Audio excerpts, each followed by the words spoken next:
Hey, Angel.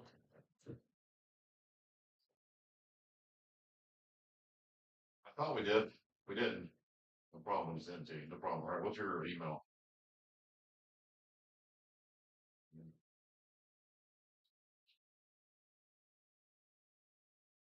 Angela.star. I got it's two R's, right? That's right. Two L's.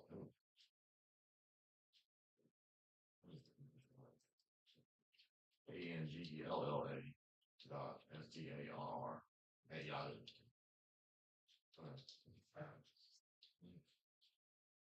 No problema. Send you a link on right now.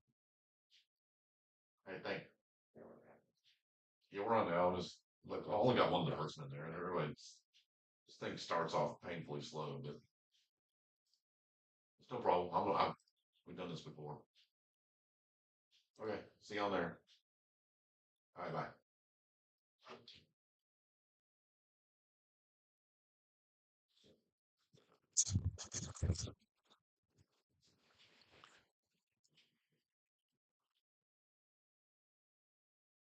Hello, hello. We're still waiting for the other studs to show up.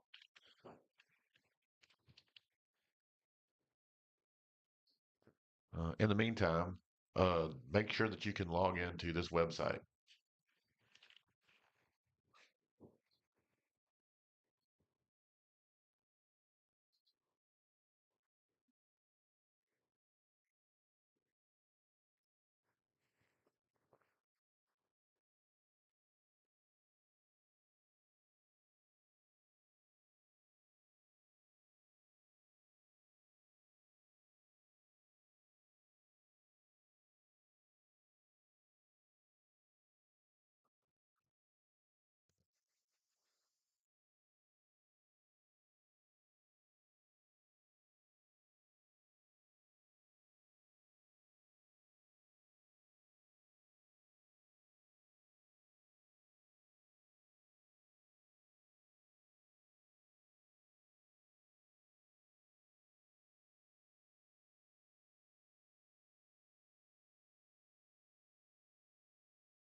Oh, what's up?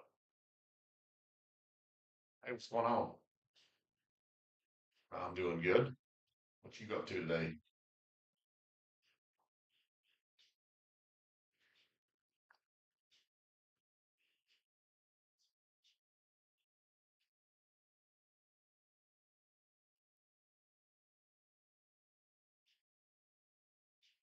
Yeah, it's starting next weekend. Yeah, we have you on the list. Yeah,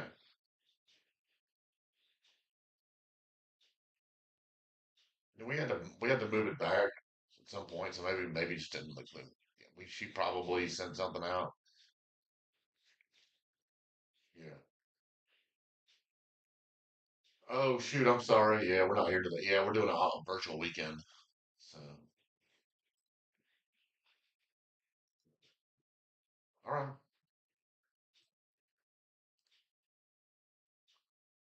No, no, no. Yeah, yeah, yeah. Like we're gonna do two virtual days during the class, but exactly when, I don't know, but like right now, like we're just planning to be here every weekend on Sunday. All right, cool. Very good. See you then. Take care. All right, bye.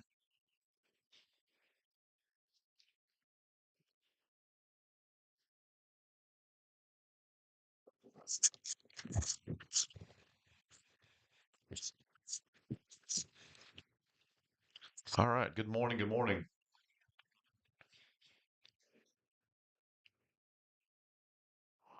Hey, Angela, in the meantime, go ahead and make sure you can log in here.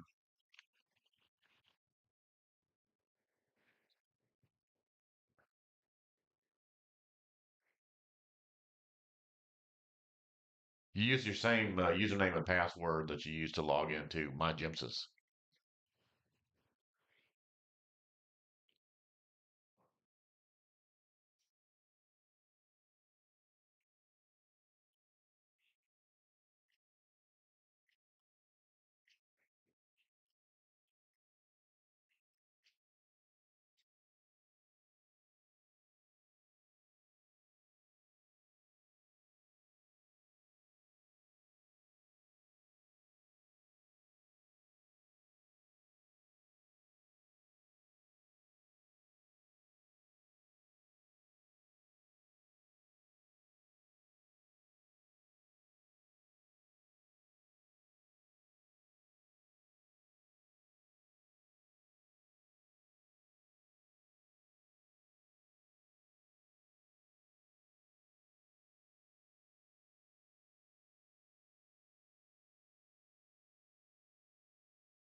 The code is Georgia.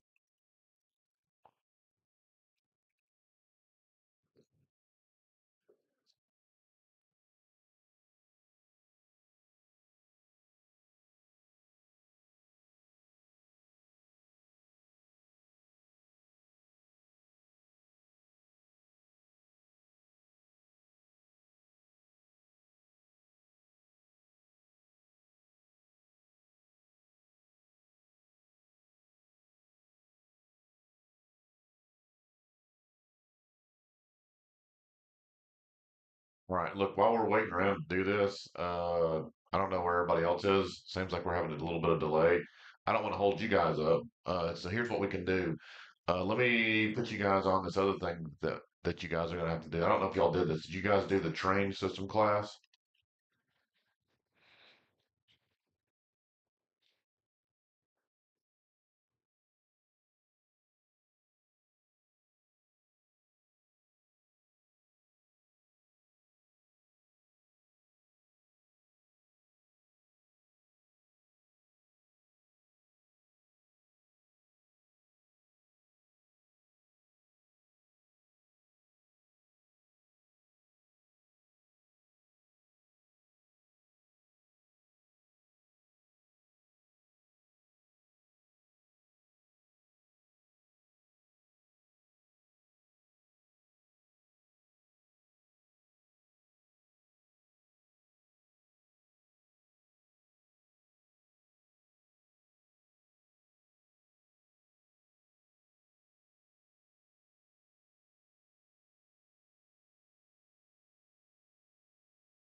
Hey, Sophie, I see you.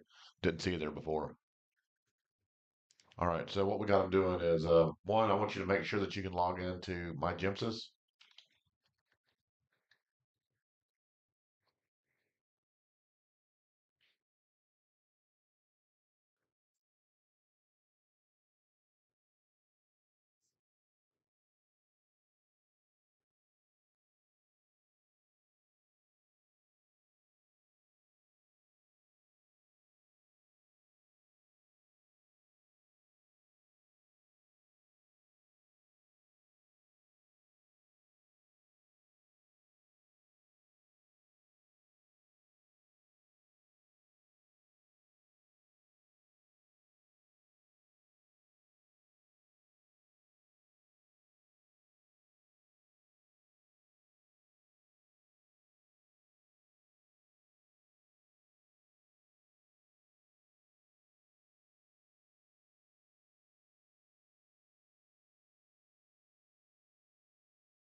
Right, looks like it's just going to be the three of us, or the four of us here. So we can.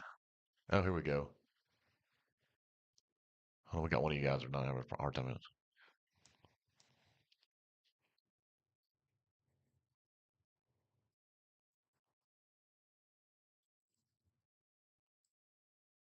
Unfortunately, that's what most of this stuff is just getting everybody logged in. That's such a nightmare. You have no idea what I have to go through to teach this class. All right, so I got another student here. So give me a minute here. Let's get her into the system. Because so does everybody here? Can everybody here log into my GemSys?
Maybe there. Hey, this is Gary Cruz. How you doing?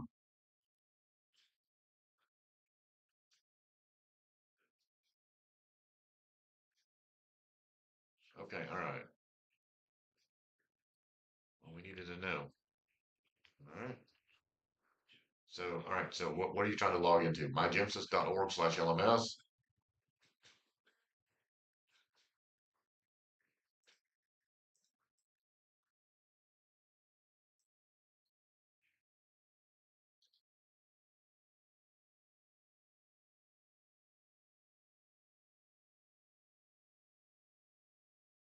All right, well, look, we have a live session. I don't know if you know that that's going on right now.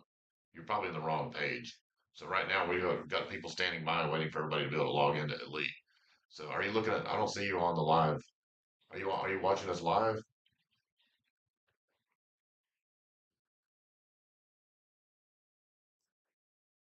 Yeah. All right. All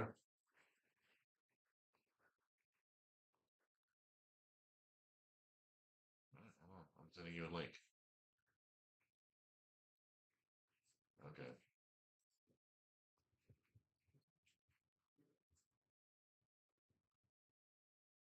that's the problem. Everybody's got a long bad link. Maybe everybody else is in. That's the problem. Maybe that's the problem. All right, so let me just schedule a new one.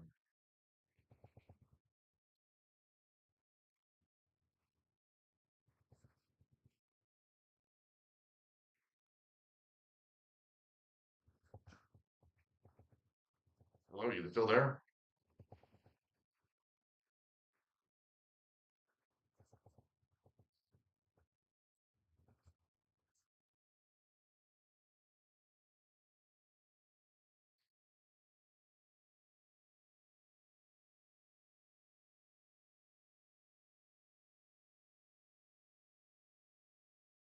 Yeah. Hey, did you just hang up on me?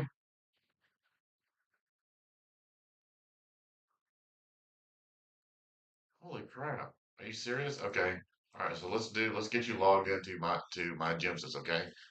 All right. So I want you to go to this website, mygemsys.org/elite. Okay. Okay. You just can't log in. Okay. All right. This is your username. I'm going to send you some credentials. Okay.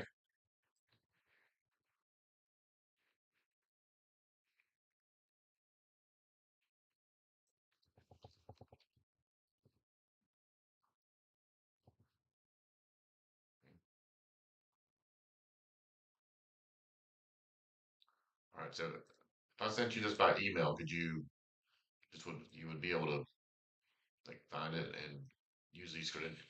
Okay.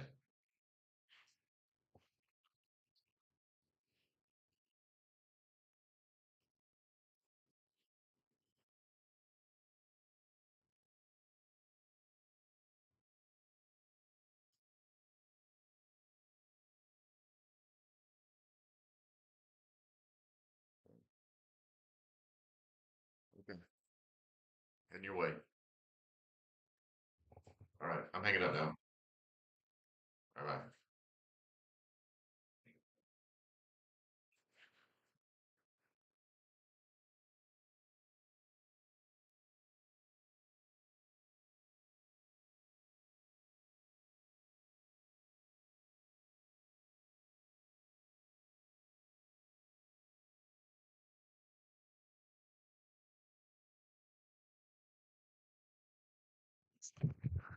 Okay, folks.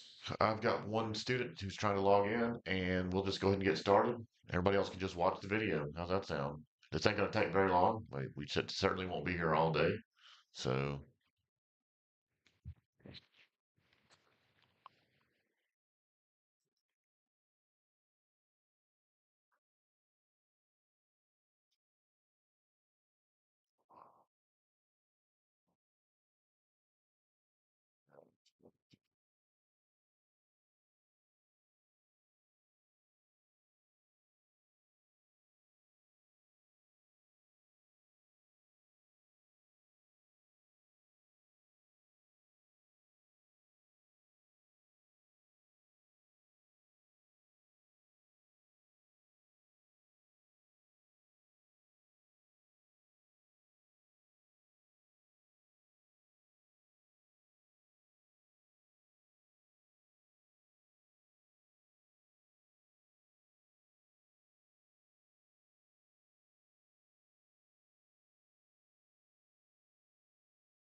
Sophie's in. Good deal.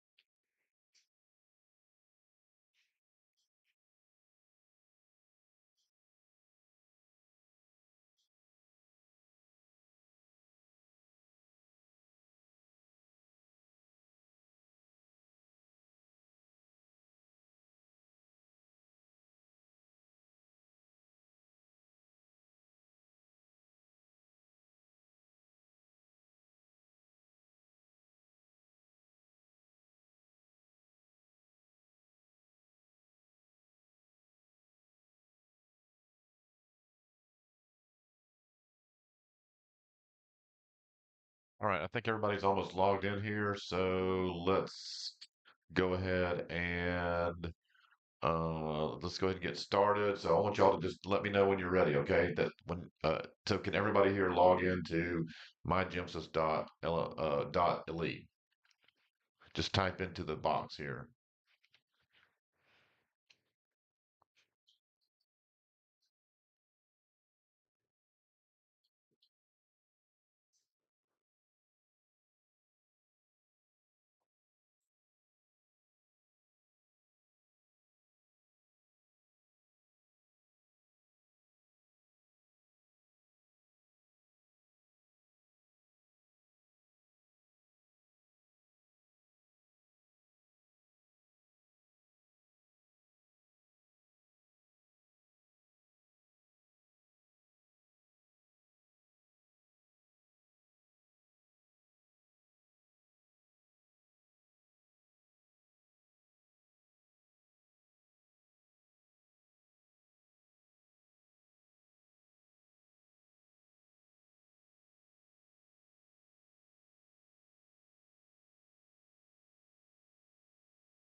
Awesome.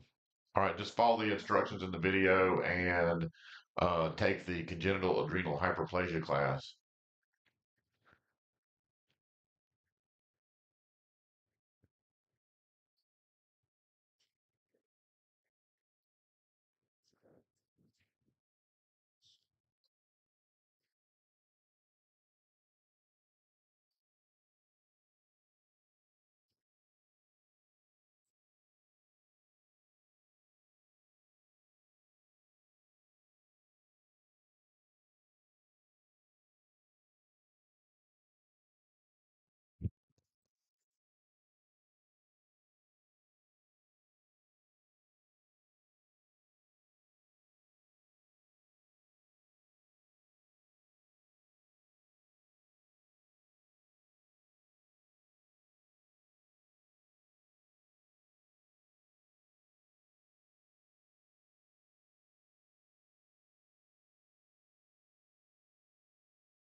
And just log in as you with these credentials. Like no joke. Just did. Well, then why would I be able to log in and you can't? That doesn't make any sense.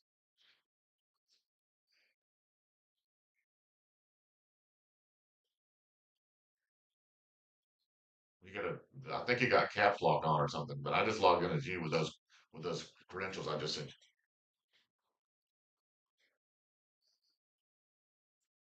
Well, that must be the problem. But you need to log in. So I mean, we need you in there. So can you can you just copy and paste? Can you just copy and paste from the email? That'd be probably the easiest thing to do.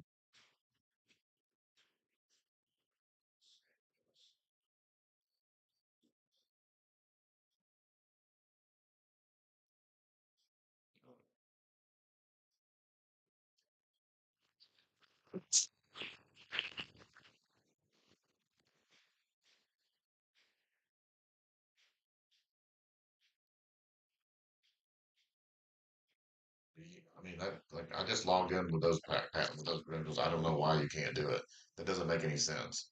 So, like, I literally was successfully logged in as you. Are you on?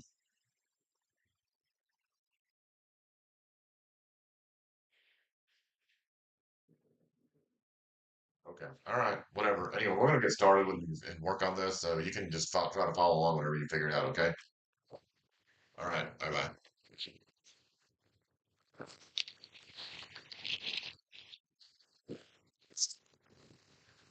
All right. Anyway, let's get started here. So, all right, let's do this. All right, working on it. All right, so here we go. Now we're gonna log in.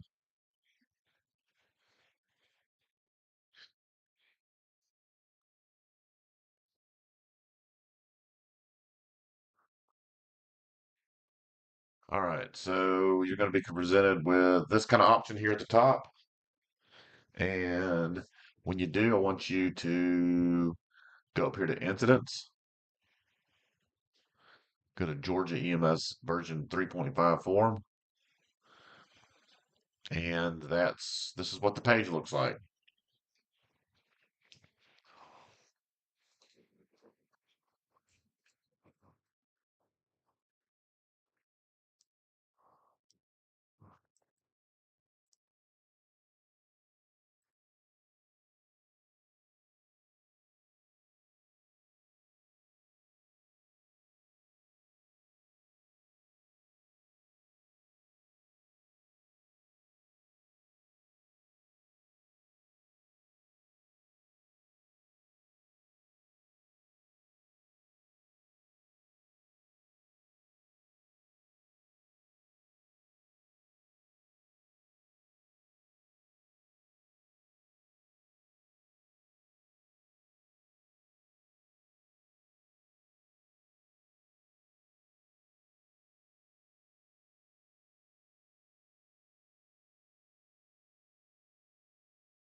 All right, so is everybody looking at this page here?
Is everybody here with me on this page?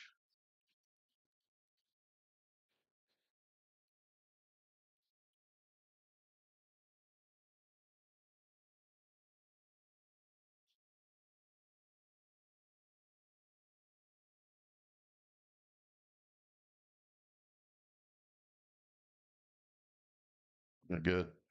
All right, we're just gonna go ahead and do one together. I don't know about everybody else. All right, so here we go. Are you ready?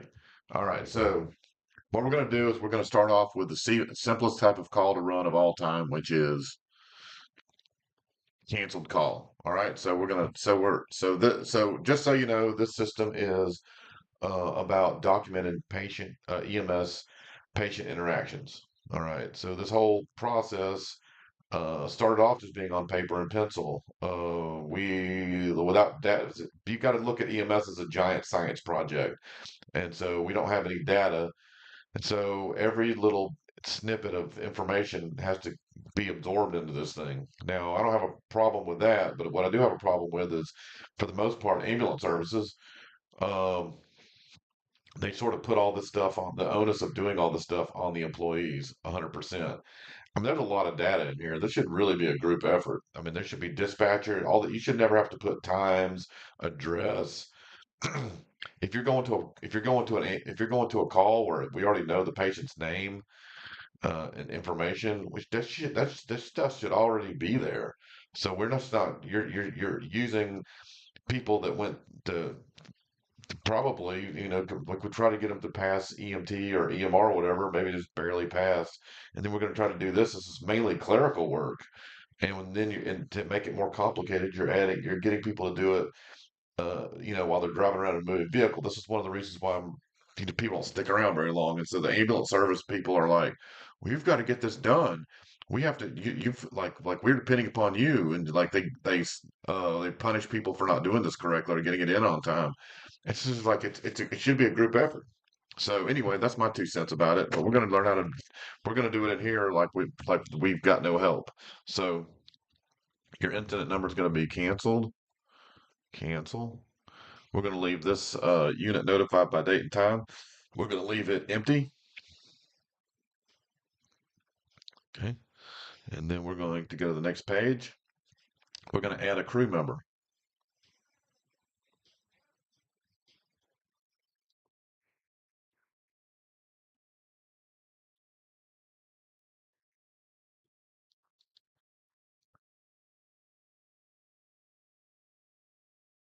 Okay. We've added a crew member and we assign them a role. Okay. All right. Dispatch reason. Let's make it abdominal pain. We'll say it's a lower acuity, even though I didn't ask. We're going to move on down to the next one. All right, we're going to, the unit call sign is Med 1. We are a BLS equipped ground ambulance. We are the first unit on scene. And what do you think would happen if you said that it wasn't that you weren't the first unit on scene? Well, what would probably happen would be the system's gonna this validation thing just kicks in, and it's going to suddenly the like whatever progress you made is going to be like, oh, well, what other truck was there? And there'll be other required information that's going to make inputting this call a little more complicated. So the more things that happen, the more complicated this thing gets. All right, type of service requested was this 911 response to the scene. It's non-emergent. We have no patient. It's very important that you put this in there. No patients. No patient found. True disposition is back in service. No care support services required. Incident type location. We'll say it was a private residence. All right, we're going to type in an address here. I'm going to say it's 123 Elm Street.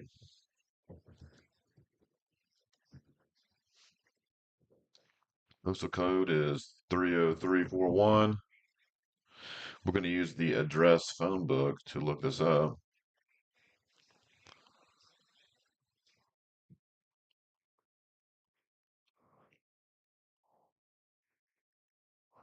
All right, now we're going to put in our times. So what you're going to do is you're going to start at the top. You're going to go boom, boom. If these times aren't in sequence, the system's going to flag you. Look at that, 100%. So I want you to notice at the bottom it says 100% validation. Okay.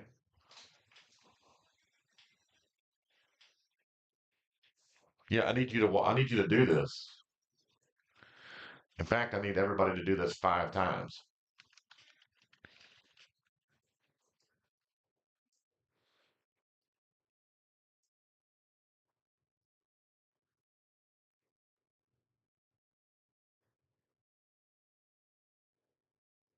You want me to start all over again?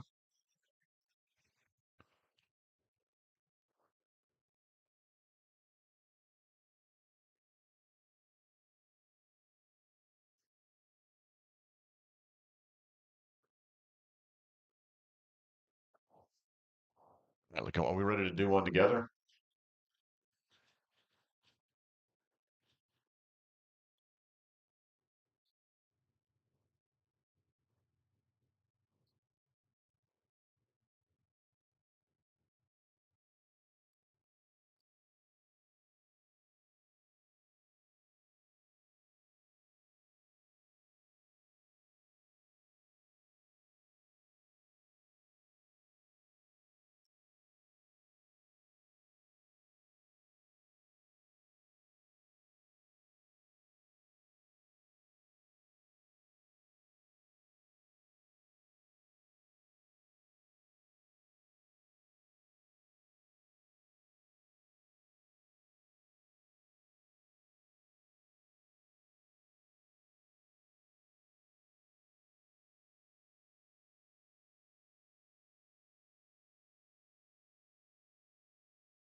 Okay. All right, I'll start another one. All right, here we go. All right, now that you've seen it one time, maybe this will be easy. All right, so here we go. Save it. All right, the next thing we're going to do is we're going to go on here and hit finish incident. And then we're going to exit out of this. And then we're going to go to close. And now we're going to start another one.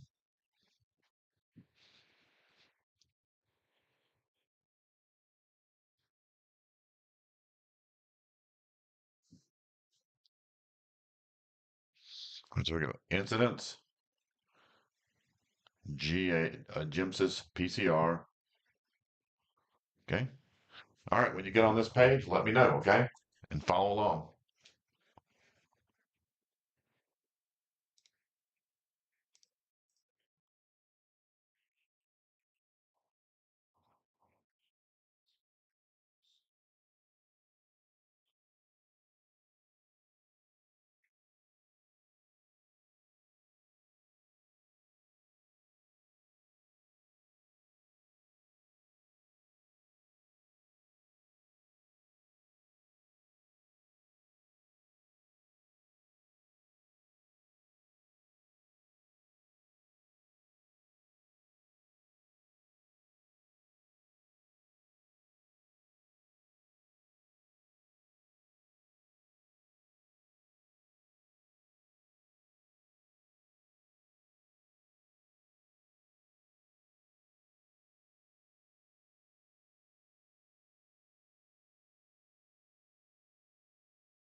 Right. I'm assuming everybody, or at least one of you guys, are on here. All right. So now let's do another one. All right. So here we go. We're gonna do this together. Change me. We'll call this also canceled. Okay. We're gonna skip this part here. Unit notified by date and time. We're gonna add crew members.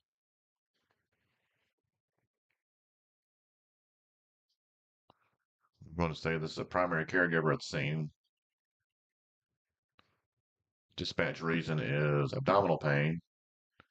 Let me say lower acuity call. All right, then we get a unit call sign. Med 1, unit transport equipment capability. BLS equipped ground transport. First unit on scene, yes. Active service requested. 911 response, non-emergent.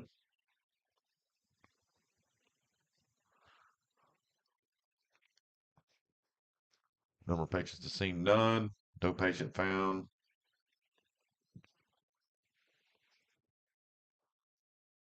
We back in service, no care, services provided.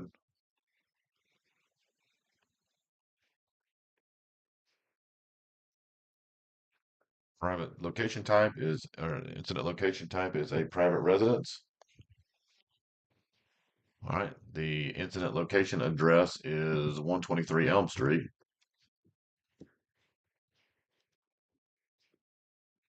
All right. The zip code is our zip code in Chamblee.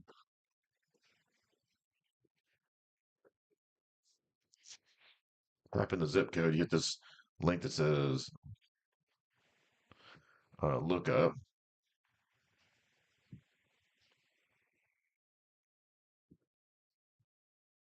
All right. Start at the top. Boom, boom, boom. Put the required fields in there. All right. And see, that's 100%. I need you to do that. All right. So where are we at? Let me just take a look here. I'm going to close this out and see if anybody's with me.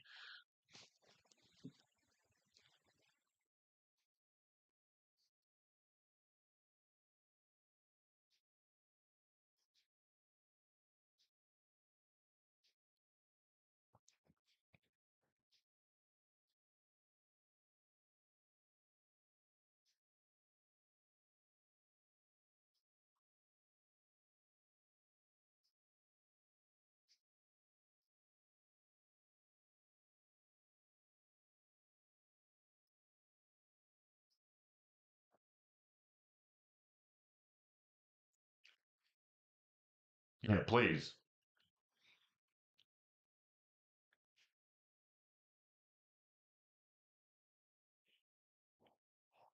All right. So are we still,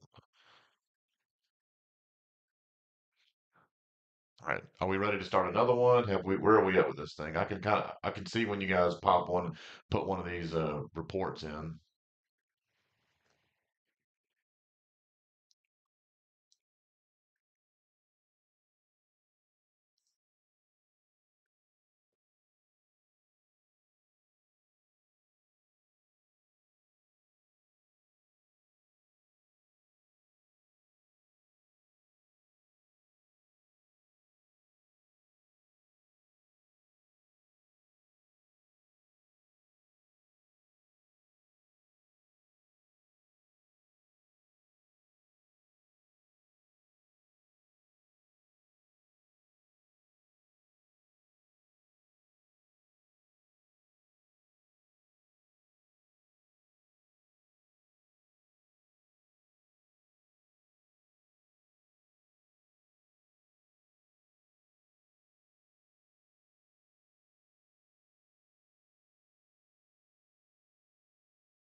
You close the first one out. I'll show you. All right, you're gonna go to.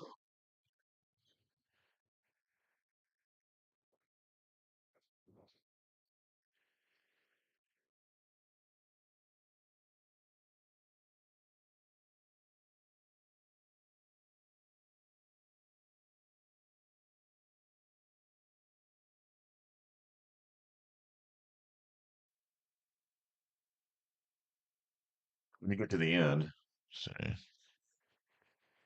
hit that close button.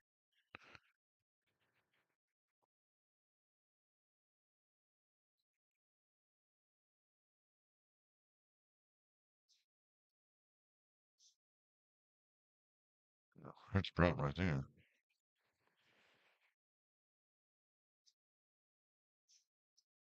Bam. Okay, look, baby. And we're gonna say this. We pop the times in here.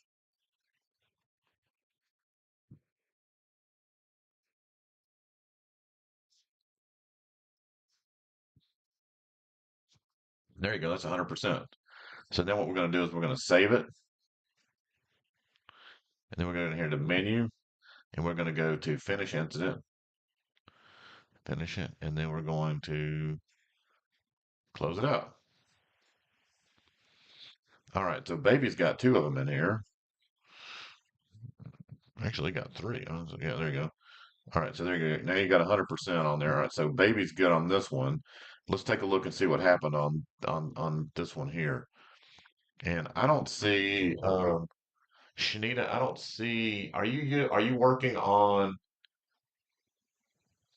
Yeah, that's what we need you to do. We need Shanita. We need you to log into mygemsys.elite and uh, under Georgia EMS Academy and follow along with us on these patient care reports.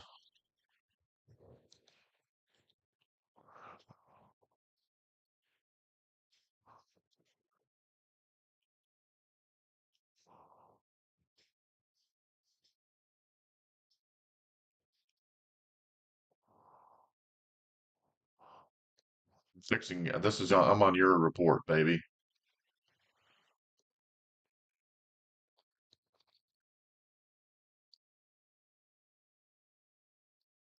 Dispatch information. Abdominal pain.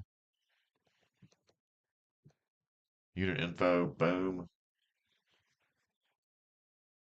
Yes. First unit on scene. Response info. On emergent. Patient disposition. None. How about no patient found? Crew disposition.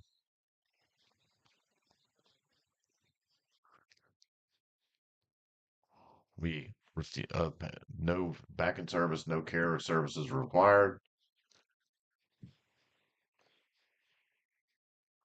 Incident location, private residence. We went to 123 Elm Street. Okay, we were in Cambodia, 30345.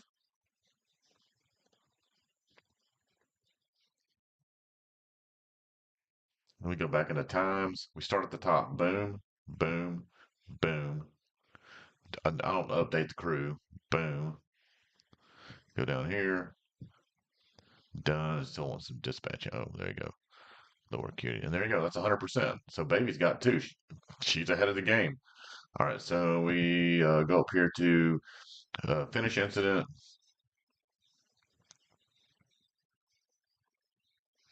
Hit close.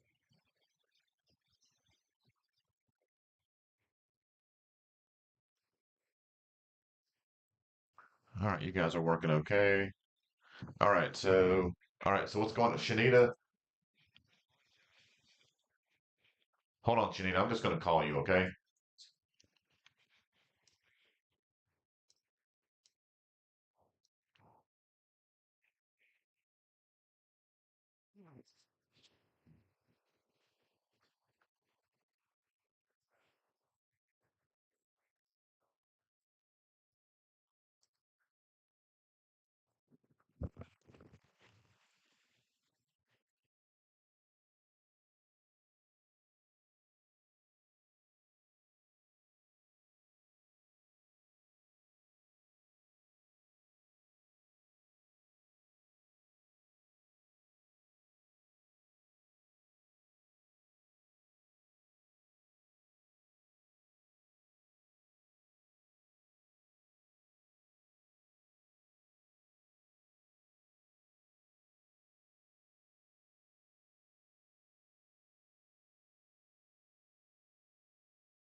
Hey, all right. Um,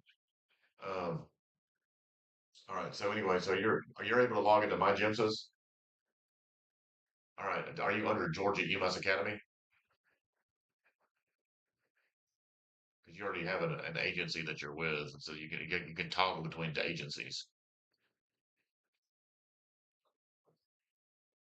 All right. So you're gonna want to be in that agency right now, not the one you normally do. Okay, great. All right. So now I want you to go to incidents. I want you to follow along with us. Okay.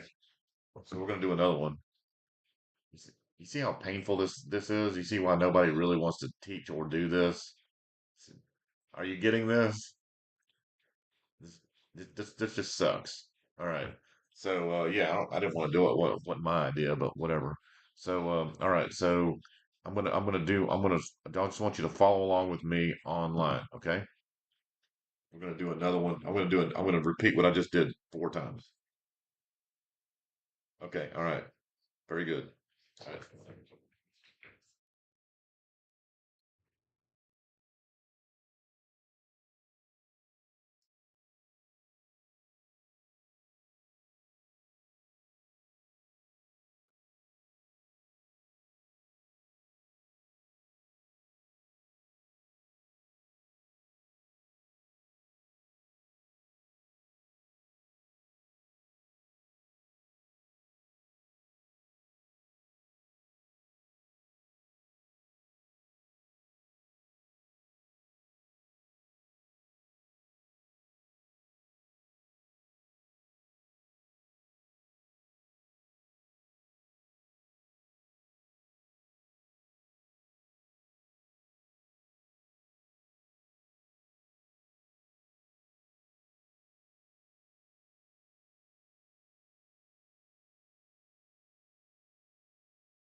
Hey, can you log in?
Hey man, are you able to log into my Gemsys and follow along with us?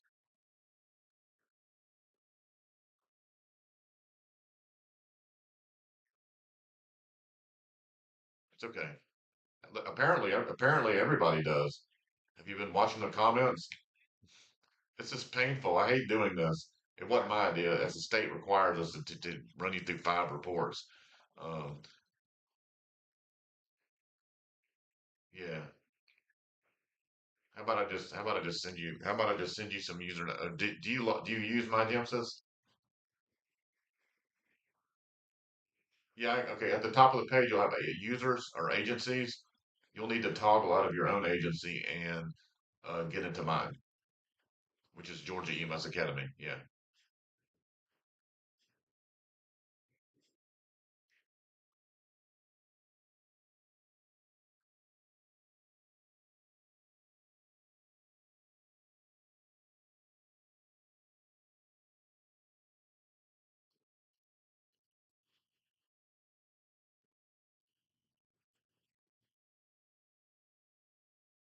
Do you need help logging? You don't log into it at all ever? Oh, okay. All right. No problem. Okay. No problem. I can get you in there. All right, so I just don't want to do this over. I just don't want to do this over on my live stream. That's all. So what I'm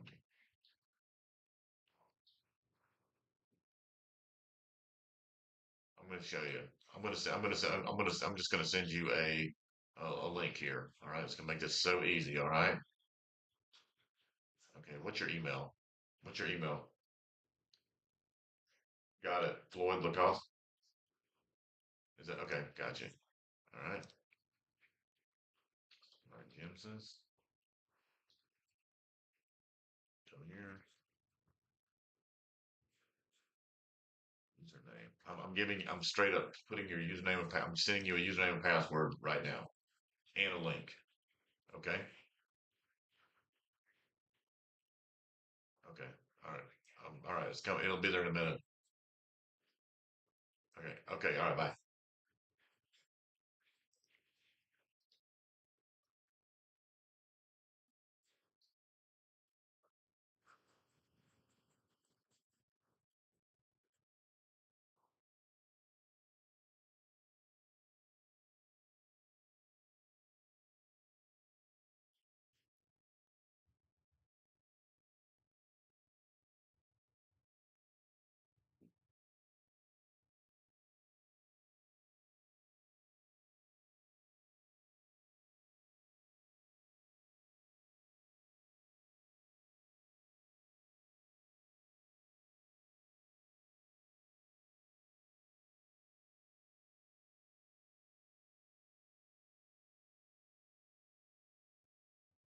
All right. Let's go back to this. All right. So is Angela was still with us?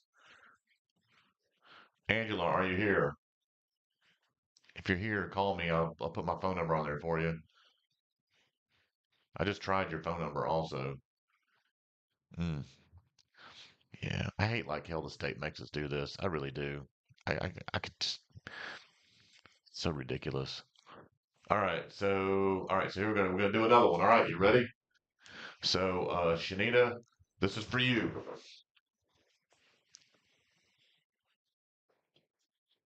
Cancel. We're gonna put incident number. We're gonna call it cancel. We're gonna say the response number is cancel.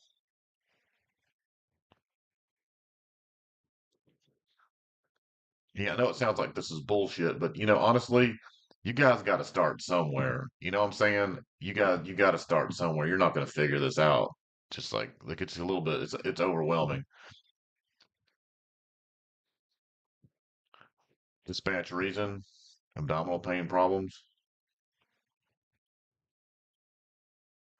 Okay. EMS call sign is Med 1. You're a BLS equipped ground transport. First unit on the scene, yes. Type of service requested, 911 response.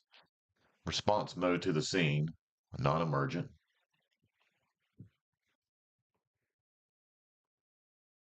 Number of patients, none.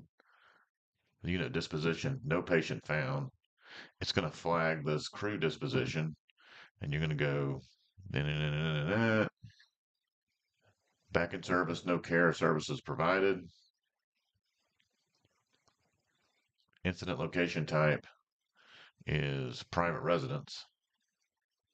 All right, we're going to put in an address here.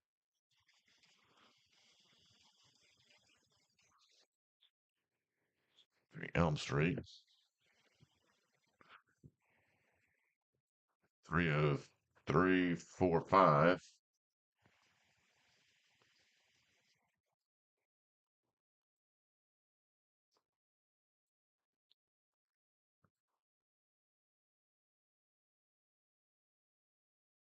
All right, and then we're going to go to response times.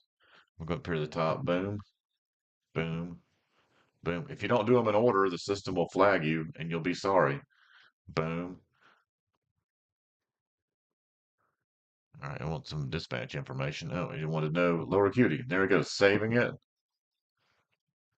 And now I am going to finish it.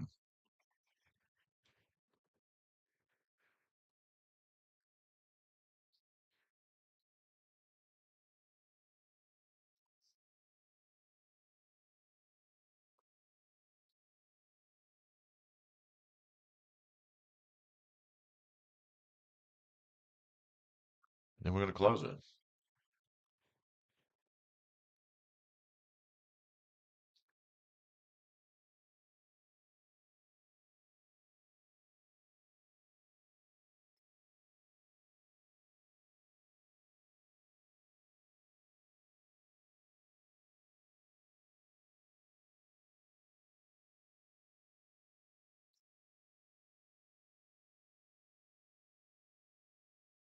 What are you doing on the signatures page?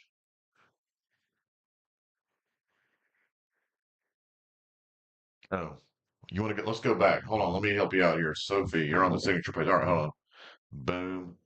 I'm logging in as you. Okay. All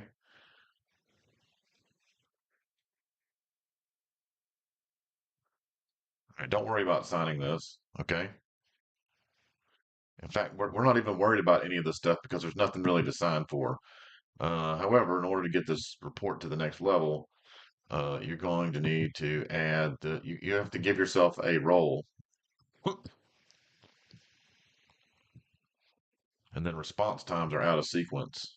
So we go boom, boom, boom. Don't update the crew. And there, look at 100%. Bam. We're going to hit finish.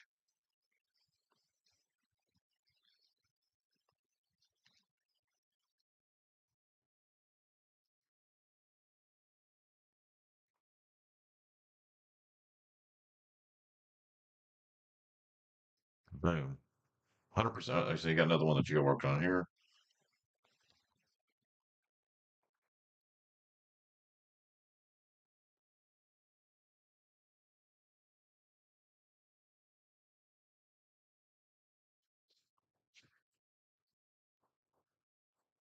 Hey, Morgan. Hello. Oh, hey, Angela. I see you.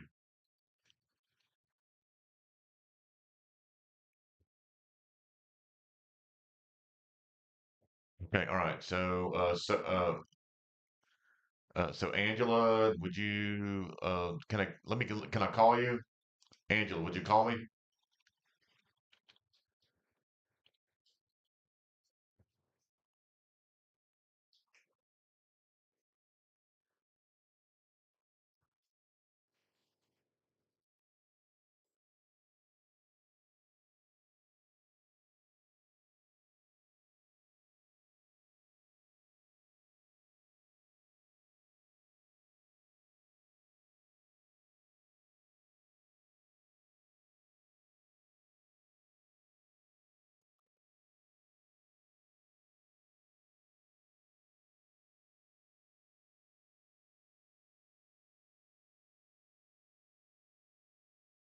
Hey, Angela. All right. So where are you? Are you managed to log into my Gemsys?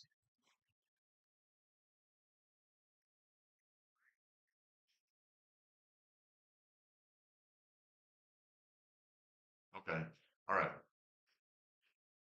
Okay. Are you able to? Because I don't see any patient care reports.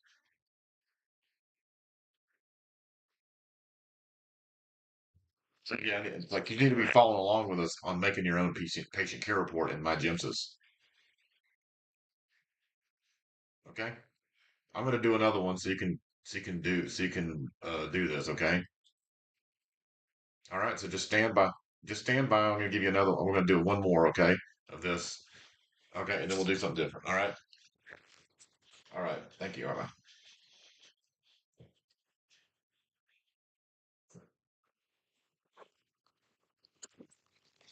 Okay, folks, just give me 1 minute here to let Angela kind of get in position and get ready to follow along. We'll do this yet again.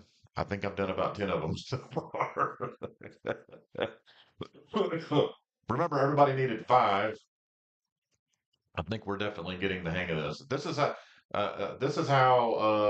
of how, unfortunately, this is kind of how you have to teach this. So you got to start everybody somewhere, just getting in and using this system, even if it's something not very useful, like a canceled call. All right, I'm going to give you a minute. Uh, oh, so I'll just give you 1 minute here to get started, and I'll be right back.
Hey, are you having problems?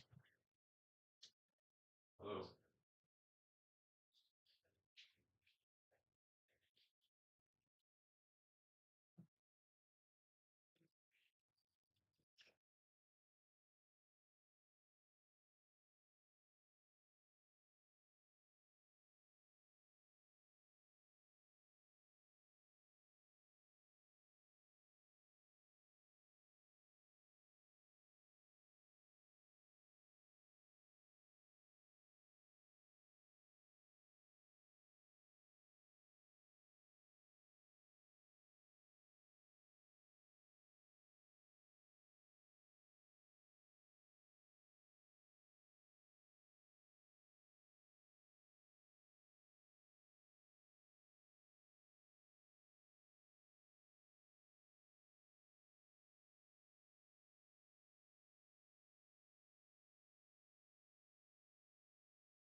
Send you your username and password.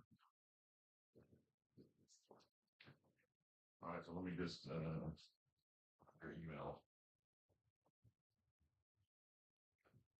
Okay, all right. So Angela, so it's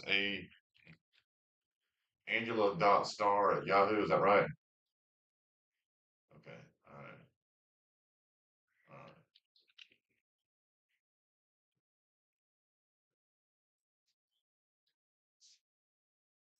You're not the only person struggling with it here. Okay,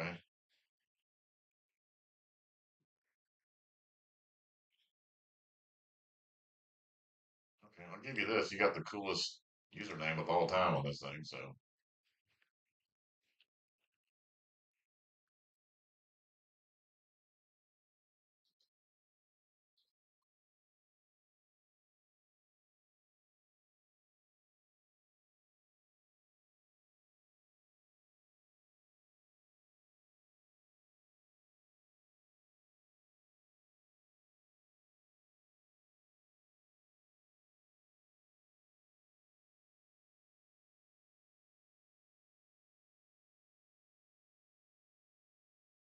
isn't that annoying? I'll say it again. You'll hear it again about 1 minute. This delay on this thing. Yeah, it's very annoying. It's uneasy. Okay. All right. I'm sending you a username and password. Okay. I'm just going to stand by and wait for you to get logged in, and then I'll continue on with the class. Okay. Okay. All right. It's coming.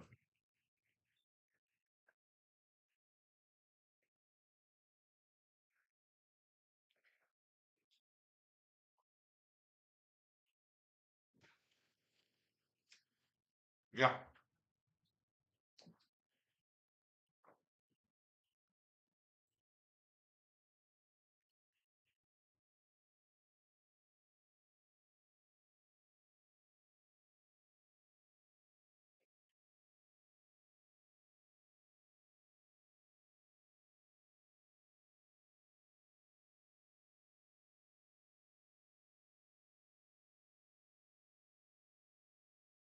Yeah. It says it's titled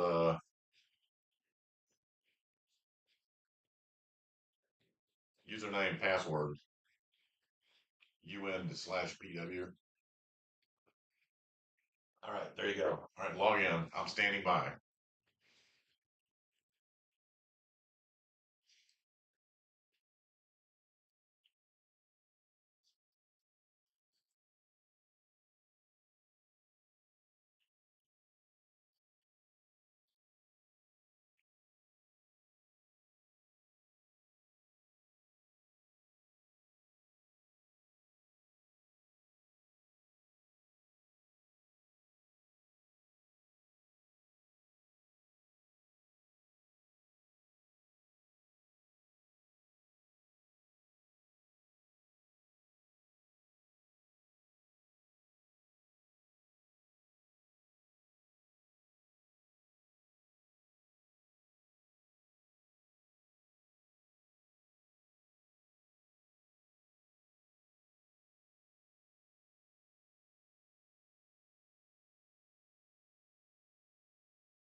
Yeah. All right.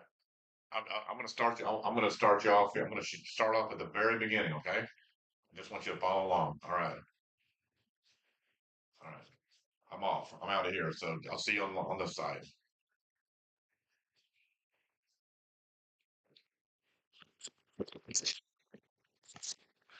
All right. Did you ever get logged in? No.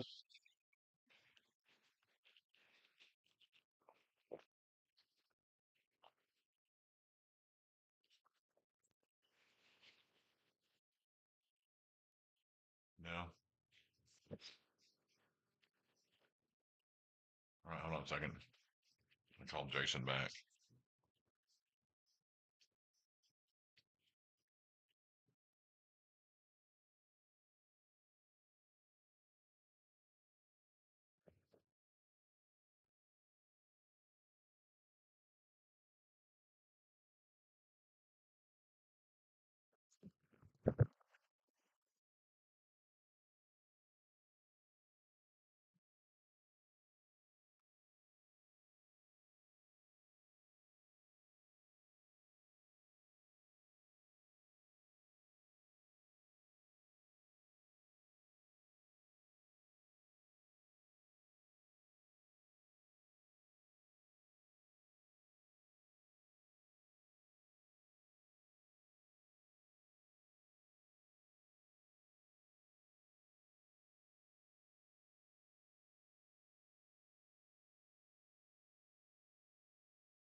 Hey, did you figure out how to get logged in yet?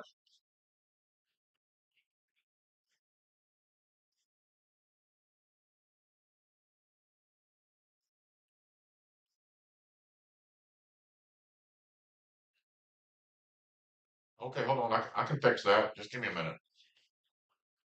Okay.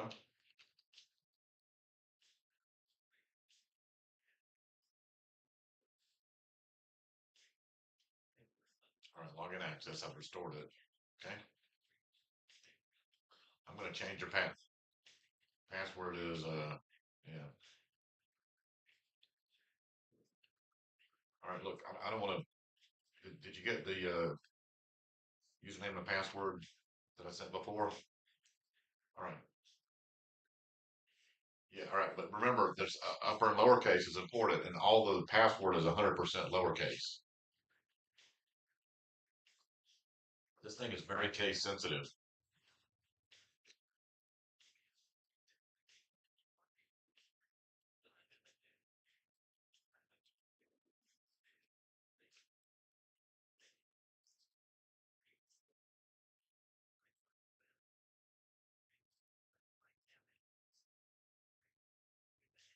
There we go.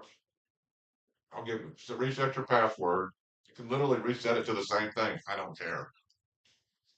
And then um and then I'll give you about 30, I'll give you 1 minute, okay? All right. All right, thank you. All right. Well, look, I mean, if you just work with me through one of these, you can just repeat the same thing.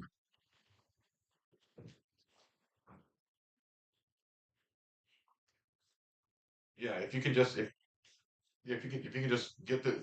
get through one with us here, and then you'll see it's not that difficult.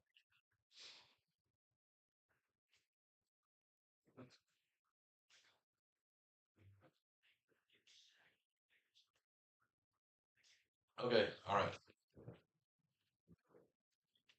All right. Okay. Okay. All right.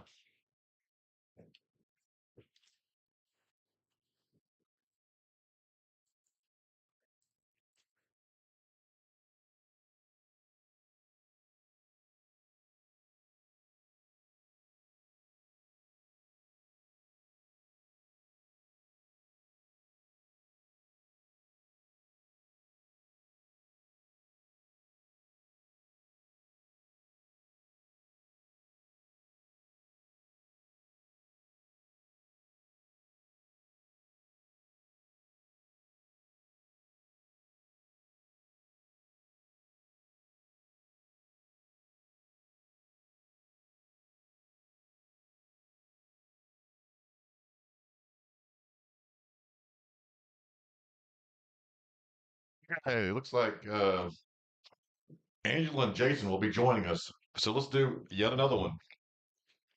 Let's see. Some of you guys already have five. Let's see. Let's see. Baby, two, three. So you baby's got three. I see. Hold on, let me just double check. One, two, three, four. All right, five. All right, so baby's good to go. All right, Shanita's working on one. Oh, great. Okay, Shanita's got working on two. Sophia's got one, two, three, four. So Sophie, I just need five. Okay, and then we'll do one together, and I'll show you how you can actually use this in probably the process that I like to use that I try to train people to use to write patient care reports. Okay, so again, this whole thing has been extremely convoluted process. I think Jason can agree with me when, back in his day, when it was all paper PCRs, it was pretty simple. Um, the problem was that there was no really information that was being collected. Um, the EMS is kind of a giant science project as sorts, and so without knowing exactly like what happened, and unfortunately, with all this, during the same time that EMS is developing, there's also we've also been experiencing, just even in my lifetime alone, we've been experiencing what I refer to as an information revolution. So maybe some of you guys go back far enough to know that, the only real information that was out there was, like a social security number, name, date of birth. That was the only information that actually mattered. And now look at how many things are being tracked. Look at how many things are being tracked, and this is why it's like this. It's not the fault of anybody. It's just been undergoing an information revolution. So, and it's like how this information revolution has even affected a lot of us. Is like a lot of places, especially ambulance services, will never be able to exist properly without having somebody there that really speaks the language of information. And you see them leaving, you see them come and go all the time, and that's the reality of it. So we are still experiencing an information revolution. It doesn't seem like this is ever going to end. So, all right. So we're going to start another patient care report and collect some information. So we go. GEMSIS version 3.5 form. All right. So it wants an incident number. So we type in cancel. Okay. Cancel is also our response number. And then I'm gonna leave this for later, and you'll see why in a minute. All right, crew members. I always like to add this guy, and we have to give him a role. We can't just have him on the truck. We have to tell him like, what does he do? All right, he's the primary guy that takes care of the patient. Okay. The dispatch reason is, let's just say, abdominal pain problems. We'll say this is a lower acuity call. EMS call sign, Med 1. Unit transport equipment capability, BLS ground transport. First unit on scene, yes. And I'll tell you why it's important to put yes there, because if you haven't noticed, the system, when you put more information on here, the validation on here just rears up and will absolutely 100% nail you. Okay. Well, like it'll change the requirements of the patient care report. And all of a sudden, our nice little project of making a 100% validated canceled call just goes away. Response info, 911 response to the scene. Response mode to the scene was non-emergent. I don't think anybody should go emerge lights and sirens to an abdominal pain call. I don't know about you, but that's just me. All right. Number of patients and disposition. All right. So we have no patients. Unit disposition. No patient found. It flags you for another thing here. Crew disposition. You have to scroll down and go to back in service. No services required. Next. say it's a private residence. The address is 123 Elm Street. We're going to give it a postal code 30341. This is Cambodia.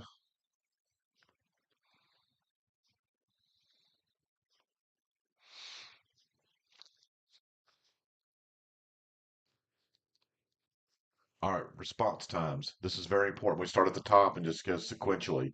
Boom, boom, boom. Hit cancel when it comes to updating your crew information. But yeah, I'm going to come back to this in a second. I'm going to explain what these times are, okay? Because I think this requires a little bit of. I think this is like you guys are going in and going, oh my God, what are all these times? I mean, and don't feel bad about it. I mean, a lot of people have been shocked by this enormous number of times that doesn't even apply to them that they have to collect, right? And that's what I said. Every patient care report needs to be a group project. It can't just be oh, you just fucking dumbass. You guys ran that dialysis patient. You need to get your PCR written up. I mean, that's not going to cut it. Okay, that's not going to work. You wonder why people quit all the time. It's shit like that. That really pisses people off, and I don't blame them. So dispatch acknowledge time. All right, so we'll come back to that and route time, and then unit was back in service. And look at that, we have 100% validation. I'm going to hit save, and then I'm going to finish this incident, finish it, and then eventually I'm going to close it out. But let me just take a minute to explain the times, okay? And all right, so PSAP. So you probably don't remember what a PSAP is, but this is a public safety answering point.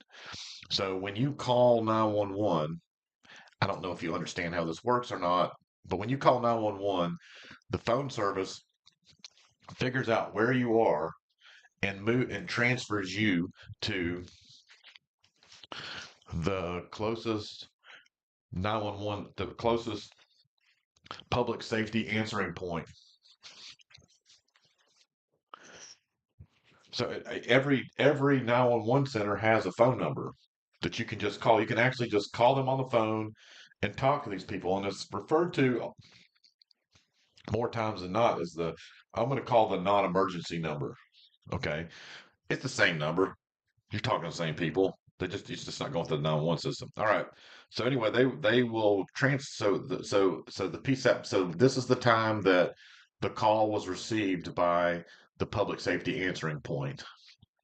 Next, in the way that call centers work, or the way that 911 centers work, you have oftentimes will have one person answering the call and yet another person dispatching the call. So you'll be talking on the radio to a dispatcher.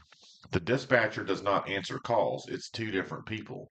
So at any given point in time at a 911 center, there'll be one person answering the phone and another person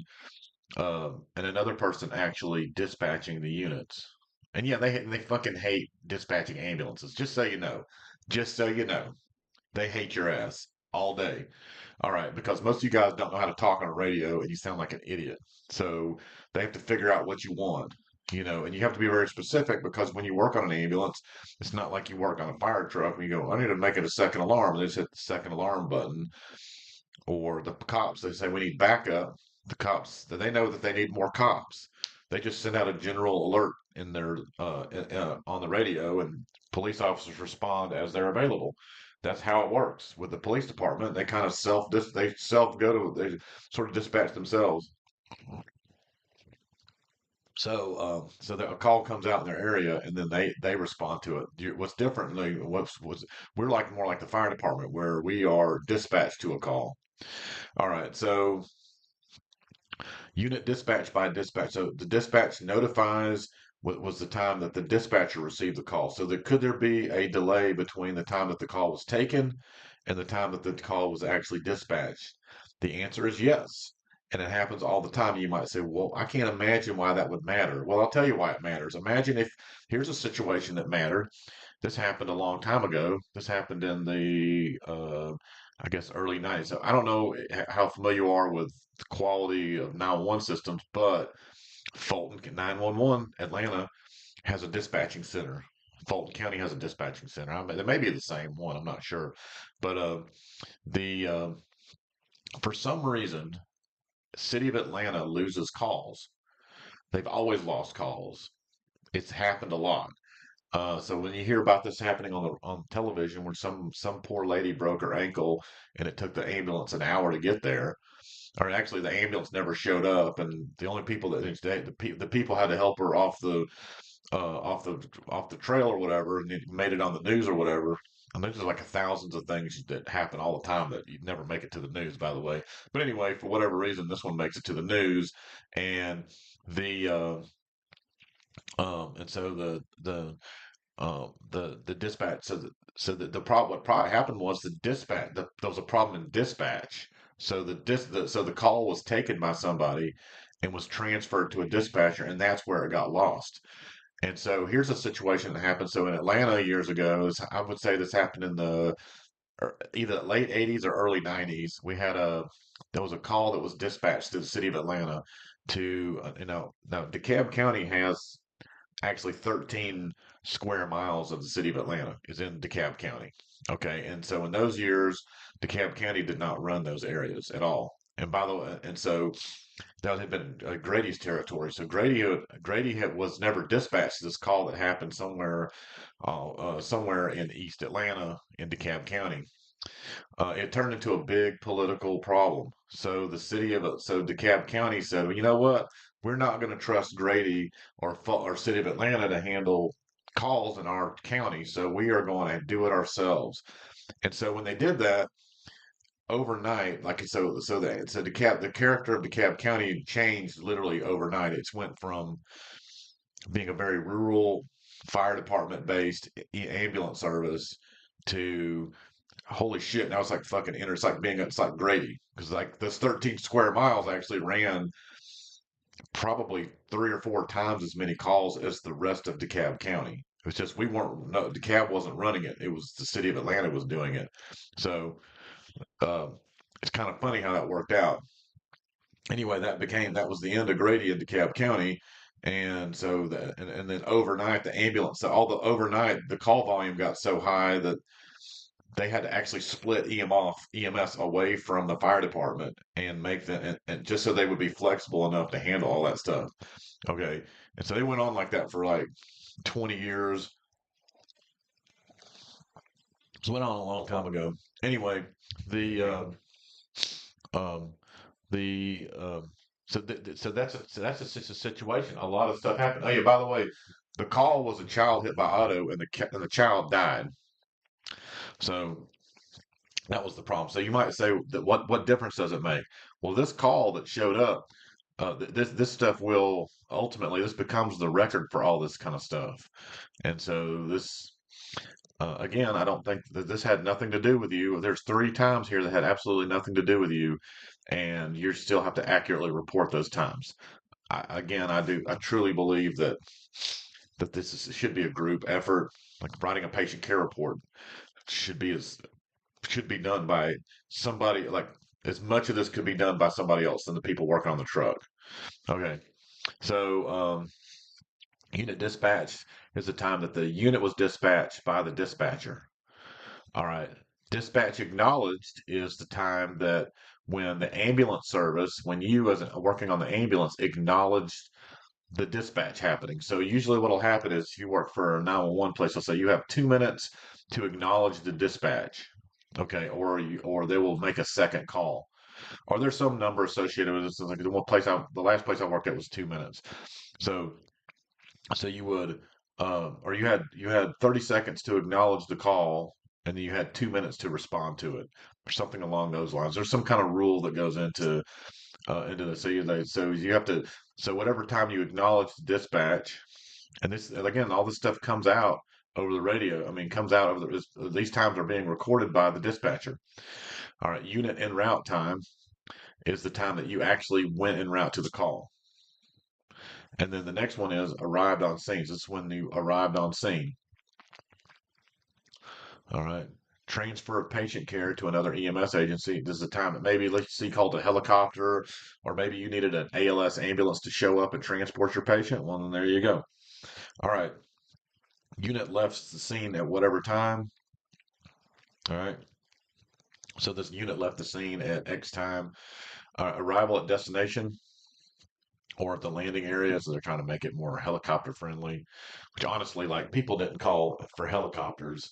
Uh, like you know, like it's kind of like a newer innovation here is the helicopter thing. People just love the chopper. Um, Transfer patient unit back in service was the time that you arrived back in service. You might put the time that you were canceled. Unit back at the station. You see how much detail can go into this.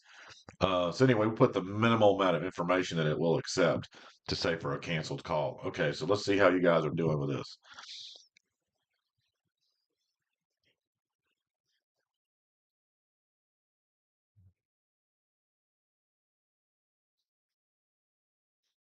All right, Angela's in the game. Oh my God, Angela. Let's take a look at your report. It looks like you screwed up somewhere really bad. I'm going to help you out, Angela. Oh, good Lord. Okay, all right. So we're just going to start all over here at the top. All right, so PCR info. We're going to type in cancel.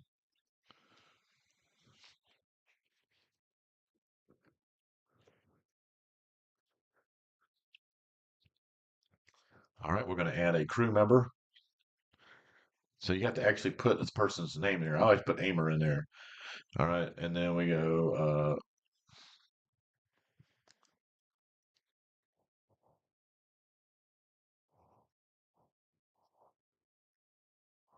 lower acuity. Oh, I see what happened. We're going to say it's an abdominal pain, lower acuity.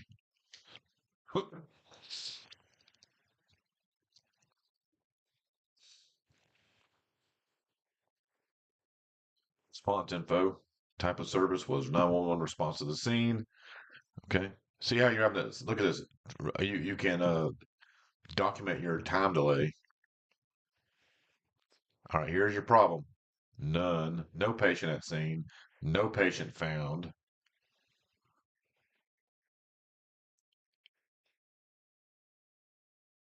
Not applicable.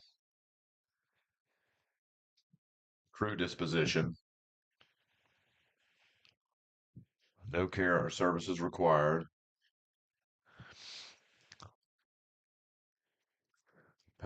Final patient acuity doesn't is not applicable because there was no patient.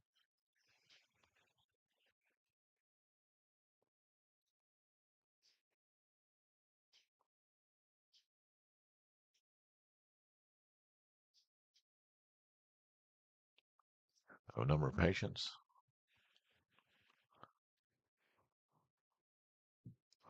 Oh, man, it doesn't like this at all.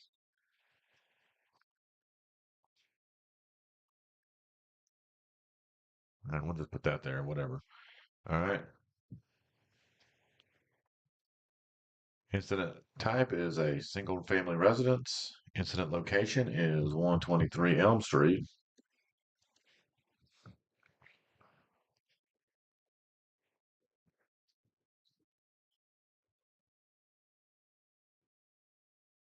We're going to throw some times in here. Boom, boom, boom. Cancel that. Boom, boom.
what you did to screw this up so bad, but whatever.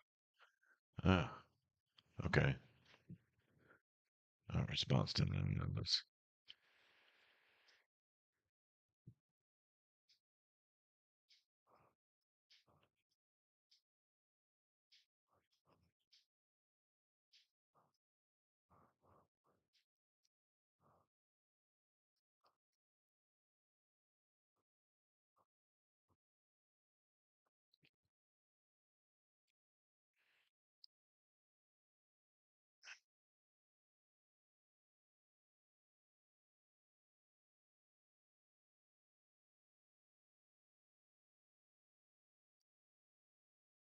I'll have to fix this one later. All right, let's see how you guys are doing with this.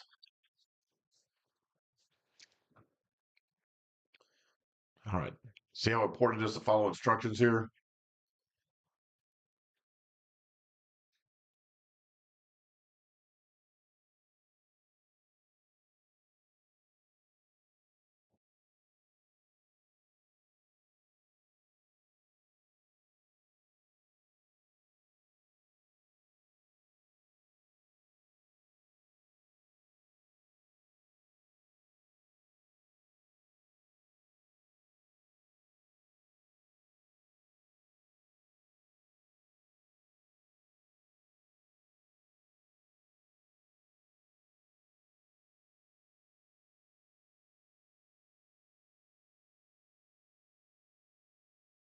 All right, let's do another one.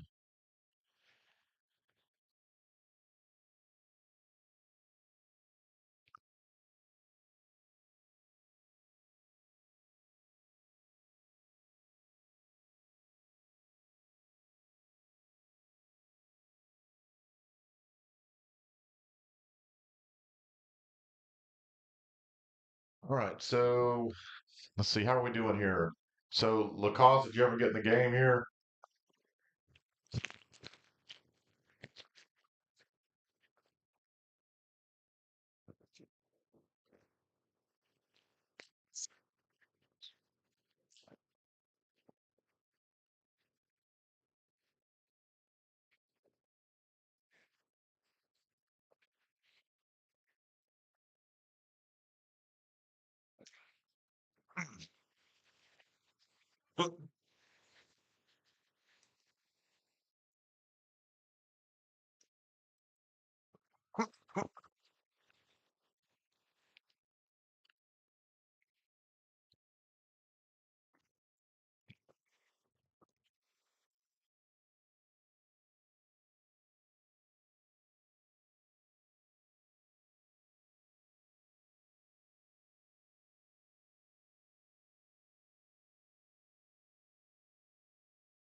Okay, folks, I think y'all are starting to get the idea. All right, so I'm going to do one more. Let's do one more together, but this time let's make it not a canceled call. So for this, I'm going to have you watch a short video, okay?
All right, so that's the video. We're going to watch it again, but what I want to do now is I want to review patient assessment because the problem here is that I've never had this problem. Honestly, I always understood this, but I'd say that a lot of people that I work with could not tie, could not explain what just happened. Like they write a patient care report, it makes no sense. Nobody made any sense at all. I mean, they just wrote a bunch of abbreviations and gobbledygook and bullshit. And usually nobody reads the reports. The reports aren't readable. Nobody reads the reports. But what if it mattered that someone read the report? What if something serious happened that, um, and this could be the case for a dialysis transfer.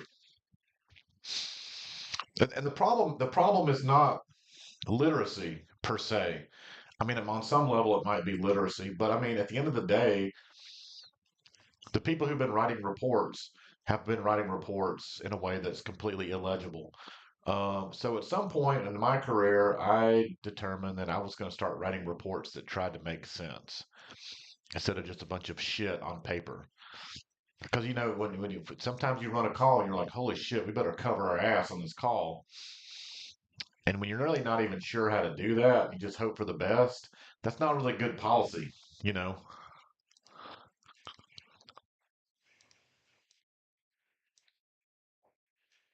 So the fortunate part about all this is that it's never been easier to write a report that makes sense, that's cogent. Okay. But before we move on, we need to understand the phase of the call. So during the call, while they were en route to the call, all the things that happened, all the radio traffic, all the considerations that they made en route would kind of be thought of as during the scene size up. When you actually meet the patient, right? That was the primary survey. And then the follow-up assessment here was a focus history and physical exam. And why? Because there was no mechanism of injury. There was no mechanism.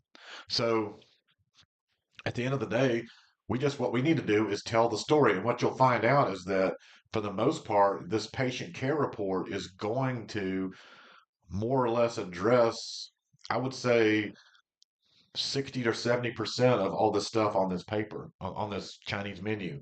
So what you have to think about, like, what do I write in the narrative? Well, whatever you write in the narrative needs to be in your own words. So the narrative isn't gonna, you're not gonna, you'll see that there's not that much to really put in the narrative. It's so funny because like I went to go to this conference in Savannah or in Jekyll, and they were talking about how bad patient care reports are, and I'm like, oh, they've always been bad. The um, but they said they had a girl who had a paramedic who had written up a dialysis transport, and the dialysis transport was very simple call. Like we went, we came, we saw, we conquered, kind of thing, and it actually made sense. And then they put her report up there and said, "This is what people are writing." And I was like, "Thank God, people are fucking just starting to write what happened. This is great." And then everybody in the room was like, "Boo! It needs to be less understand." Like what criticism they had with it, I couldn't quite figure out. So anyway, EMS has no Sanhedrin. Okay, so now let's go back and look at that call. And I want you. We're gonna run this call again, and I'm gonna try to talk through this. All right. So here we are. This is the pre-dispatching phase of the call. We are preparing our ambulance for the next ride.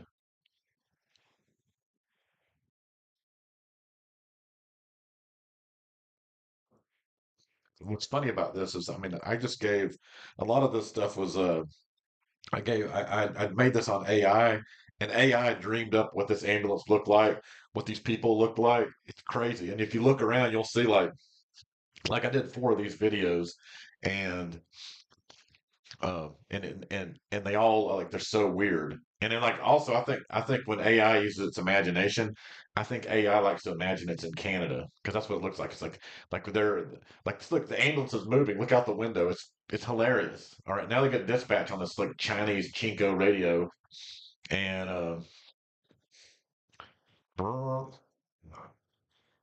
and then yeah, we don't get dispatch on radios like that. All right, and then you buy those radios off Amazon. All right, so they're going to the ambulance and they're going to ride to the call in. Awesome.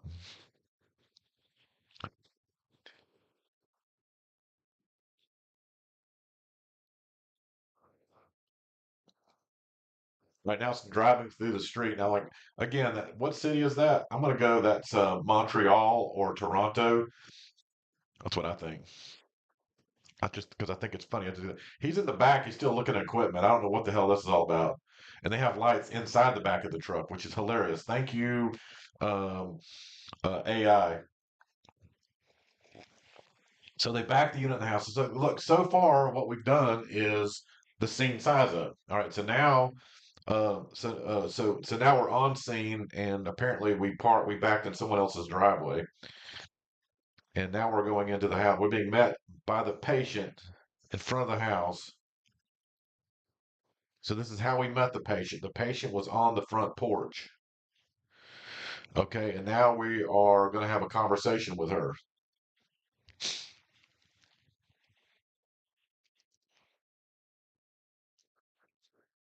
She's going to say that she's complaining of abdominal pain. So do you know what's wrong with her?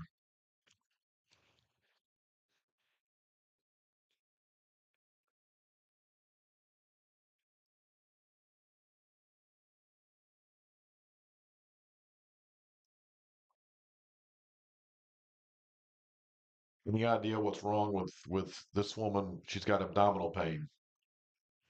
Then they put her on looks like a hospital bed inside of her living room, which is hilarious.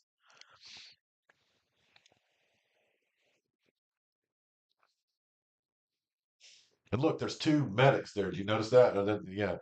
All right. So now the ambulance is inside the engine, inside the hospital, which is awesome.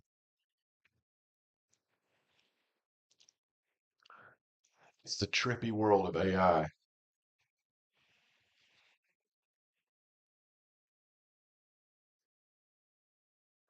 We just ran a call. Okay.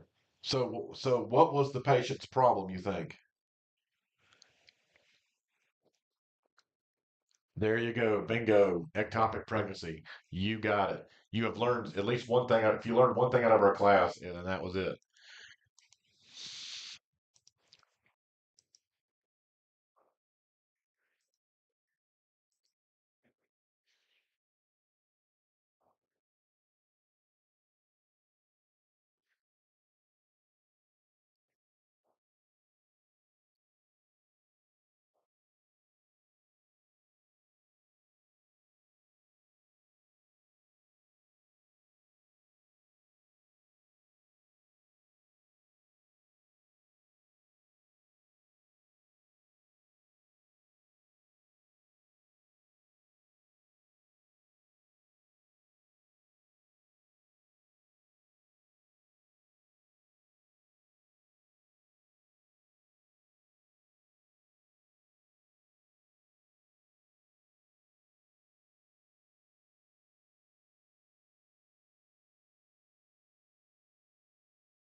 Well, yeah.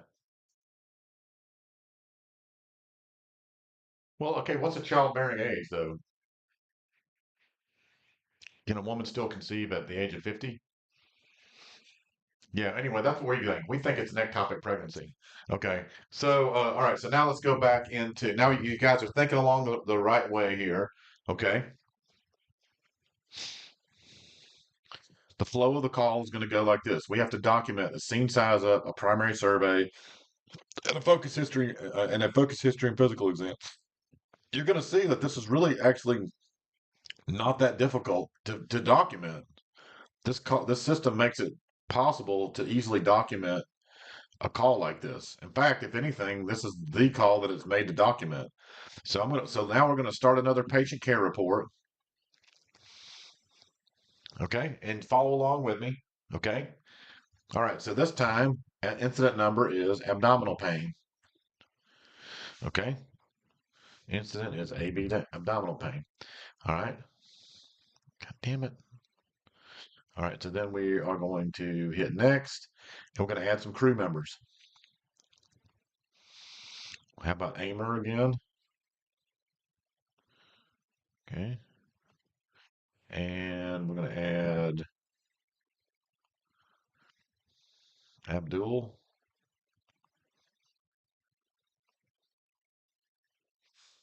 Okay.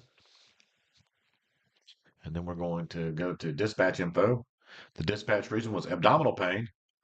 And then we were dispatched. We did respond in emergency mode. Okay. So recall that from the video. We actually did that. We don't know. So you might say, what is EMD? EMD stands for Emergency Medical Dispatch. So again, what you're seeing now is not the golden age of EMS. So the golden age of EMS was, I would go with like the late 80s all the way through 2000. That was an age where EMS got tremendous funding, had no problems finding personnel, there were paramedics on every ambulance. There were all these high medical demands on all these calls. Paramedics were sent to every call, not just ALS calls. Now you don't get any paramedics, right? So in a lot of places, there's some that's still out there in some different places, but like Gwinnett's got paramedics, but guess what? They spend a lot of money on that shit. I mean, a lot of money to keep that going, to keep that dream alive. Okay. Um, anyway, along the way, somebody decided that it would be better if we could quit burning out paramedics by sending them emergency lights and sirens to calls across town with, like, for somebody has abdominal pain, which you're not going to hear me complain about that. It's stupid to go to a call with abdominal. Honestly, I personally believe that it should be up to the ambulance crew to determine the appropriate response level. I don't think it should be conveyed upon them as an expectation. And you'd be surprised to see how many people in EMS thought that they had to go lights and sirens to an emergency call. Anyway, EMD basically made it okay to not do that, and so what it did was it took the onus of responding and being on scene in less than 8 minutes and all this bullshit that happens. It took that away from it took that away from the call.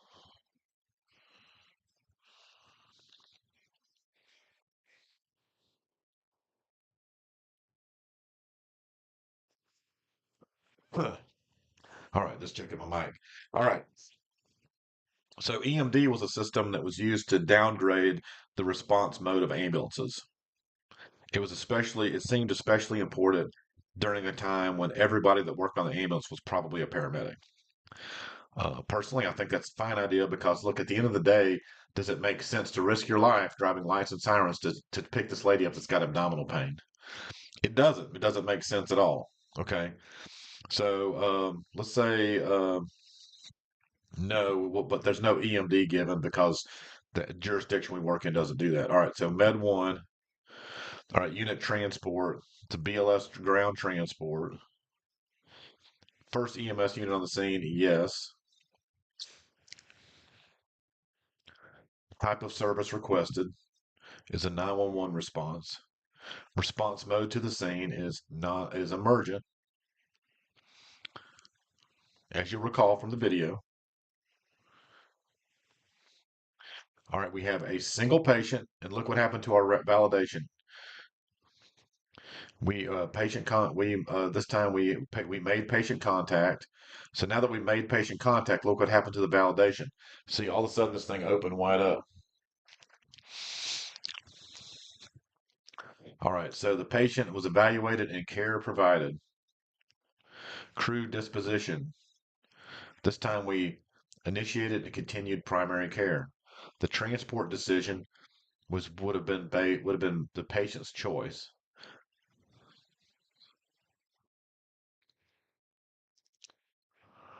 Oh yeah. I'm sorry, transport disposition. Okay, so the transport disposition is transported by the EMS crew. Type of incident is a home or residence. All right. The address again was 123 Elm Street. Okay, we're going to give this 30341 as our zip code, and we have responded again to Cambodia.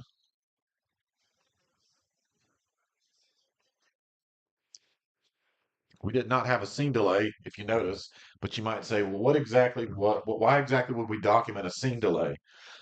Again, were you delayed to this call because you were as you were trying to get to the call, you had to stop for a train or another situation that occurred. So that's the kind of thing that so if you experienced a delay, then this is what you would put on there. So, but let's say that didn't happen. But these are the kinds of things that are on there for that. Hazmat, see if you patient access, traffic. See that? See, there's a varying situations here. All right, response time. We're going to come back to the response time, but we're going to start off putting the first sets of times in here, and this will make sense here in a minute while I'm doing it this way. All right, so we can put our times in all the way to arrived at patient. Okay. Oh, apparently I didn't add a crew member here. I think it deleted my crew.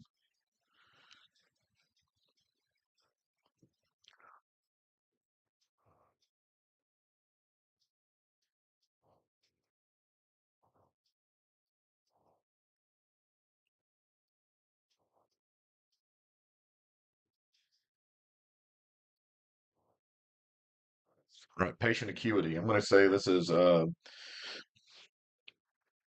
even put it in like lower acuity. I'm going to go with that. Green. Level of care provided by protocol. It's BLS. Okay. Response times. We're going to come back to that. Now we're going to put the patient information in there. All right. So a couple of things about this. Um, I don't know if you can imagine this or not. Okay. But the same people call 911 all the time. It's the same people. It's very little, very rarely do you run a call in anybody's territory where they've never gotten on an ambulance before. That's no shit. That's 100% 911 right there. The same people call 911. The same people are getting hit by cars. The same people have chest pain. They go by ambulance. It's the same people. It's the same people every time. I don't know why in the hell EMS cannot get their act together and understand that and start managing. If you knew who was, I guess what I'm saying is like these dumbasses that run ambulance services or fire departments, like, well, how are we supposed to know who is going to call us next? There's no way for us to know. I'm like, like, no, yes, you know exactly who's going to call because they all called before. I don't get it. I just don't get it. Like you would, if you understood it that way, don't you think that you would be a little bit more proactive about, you could be more proactive and eliminate poor transports? But it's like they're trying to get people to call. Like if we play dumb. Oh, hold on a second. I'm getting a phone call. Might be one of our studs here. Hold on.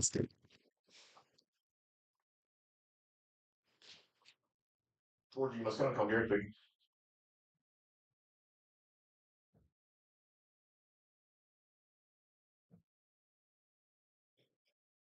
That's not us. We don't do training. That's the state office. You should call. They only update train once a week.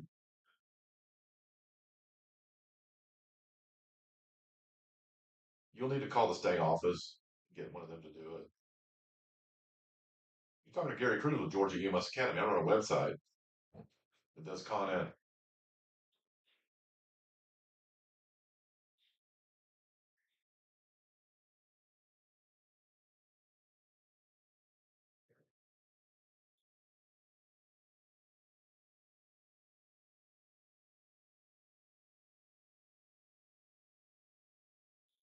talking about National Registry or Georgia? Did you 60 hours? Did you watch the video on the website?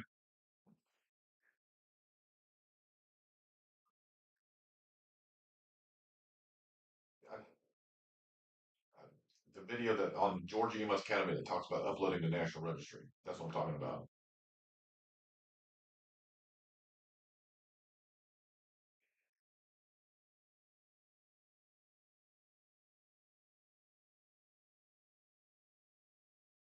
Yeah, yeah.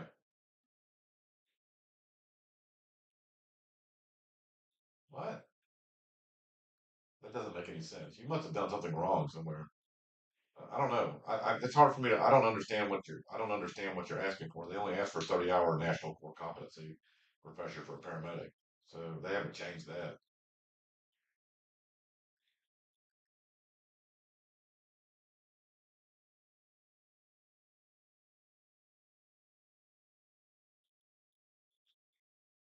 No, I mean, if you don't mind, like I can't talk about it right now. Let me call you back in about an hour or so. Yeah, if you can just like give me an hour or so, I'll call you back. And this is a weird conversation. I don't understand. I may need to. I may want to try to log in as you and see what you're talking about because what you're saying doesn't make any sense. If you don't mind, maybe you can just send me a username and password to National Registry, and I'll log in as you and take a look at it. How's that sound? All right, just no, you need to send it to us to our email. Okay, just info@georgiaemsacademy.com.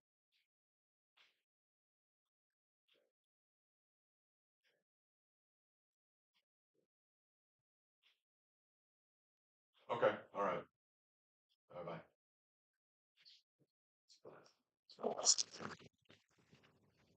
Sorry about that. I thought that was one of you guys. All right. So anyway, all right. So this is what I'm trying to say here is before you start typing in a patient care report, I'm just putting in a name or whatever. Look them up in the repeat patient thing. Especially you guys that do dialysis. Every one of your freaking patients is a repeat patient. Okay, every one of them. Boom. Don't keep typing the same information in there over and over again. So Shanita, when you talk to these guys that are running these calls, you need to make sure they know that. All right, so we're gonna say, but this, let's say this is a first time call or whatever, no problem. All right, so her name is Doe Jane. Date of birth is,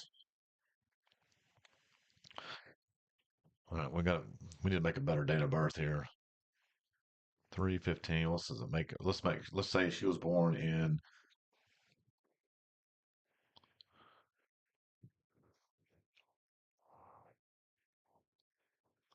I don't like how they did this actually. This doesn't make a lot of sense. Okay, so let's say 1 1. Oh, that's right. 01/01/1991. Okay. So date of birth. She's 35 years old. Okay. So it's a female of childbearing years. Yep. Sex is female. She is white. Notice that there's if like you put whatever the sex is, we don't put whatever the person wants to be called. Okay. Just so you know that this whole pronoun thing doesn't really pay off very well here in a medical record of any sort. If you don't know, then just don't then type don't know. But I mean, like, look, if you don't know, isn't it possible if you just look see what kind of genitals they got? Okay, so the patient's address is the same as the incident address, so that kind of handles a lot of this stuff. It keeps you from having to type in multiple things. All right, the patient, none of this is required. Moving on to the next thing here. This page would be for if you were transporting a child and you had to have a guardian or family member there. Okay, so it's asked you some patient history. So this is like all the COVID slash pandemic related type stuff. So we're going to click no. She hasn't been out of the country. Um, Last page, medical history. All right, so this one here, it makes sense. If you see, look here, there's another little tab here. If you click on that, you can see, you can actually go in there and search for stuff. So let's say that she had hypertension, essential primary hypertension. Okay, good. And she's a diabetic.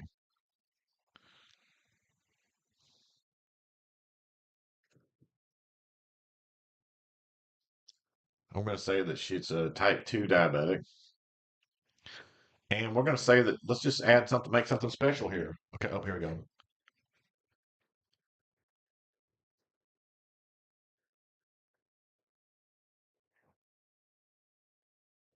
Yeah, I hear you. I hear you. These are all issues that everybody has, and I totally agree with using a secondary source. Personally, I think. See, if I was going to make, I had an idea for one for a patient care reporting system that basically utilized the basically it was like the whole call was written by the cloud, a cloud of people, the dispatcher, the billing clerk, supervisor, ALS responders. Everybody had a chance to tag into this call, and instead of it just falling on the shoulders of one person to make it all make sense, it didn't make any sense. In fact, I would almost say that all these people could put all this stuff in, and then you could just have either AI or an actual person or an actual ghostwriter write a narrative that probably could make sense. I mean, again, it's a lot. All right, other patient history. So let's just say that she's got a weird condition that you never heard of before called, and we'll call it amlodipine adosis. Okay. All right. So we go down here and it wants to know some. It wants to know that is there alcohol or drug abuse indicators, and we say none reported, and it takes that right out of the equation. Possible pregnancy. Look, she's at childbearing years. So yeah, and that's what we think is wrong. We thought it was an ectopic pregnancy. All right, current medications. All right, so you can search for this drop down box, or you could come over here and search for it. So we can do insulin. Let's say she takes Humalog. Okay, we put current medication dose is 10 units. 10, and then it's like messages, units. Okay, see that? And she might say, "What's a unit?" Hey, a unit is whatever they want to make it to be. Okay, that's what a unit is. So if you're dealing with a hormone like insulin or any other hormone that people take, it's usually done in units, and we don't really exactly know what mass or whatever that stuff is. So it's just that's what's a unit. It depends on what it is and who manufactured it. So these are units of whole blood. What's in a unit? I'm not exactly sure, to be honest with you. All right, so there's insulin. Let's see. Let's put another medication there. Let's say that um, she takes lisinopril for high blood pressure. Okay, so she takes 10. Oops.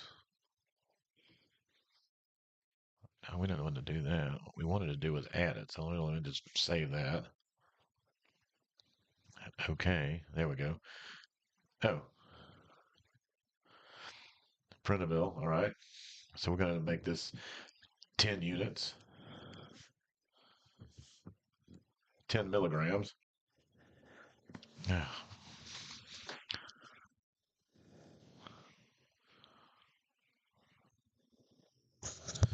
Georgie, you must come here, speak.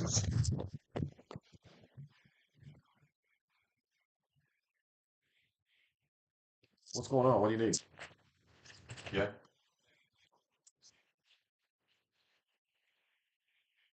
Oh, I sent it to you. I sent it to your email. It was that number I sent before. It's like GA dash. No, no, that was your password. I sent an email yesterday, and you sent me an email back. Said, "What does this number mean?" And I said, "Oh, this is it." And I sent you that link.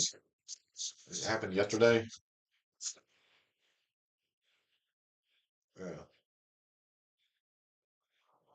It's, look, it's on your email. It's on your email. Okay.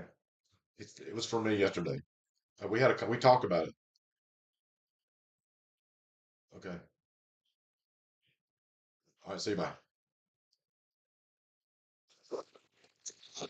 All right. Anyway. All right. So that's 10 milligrams.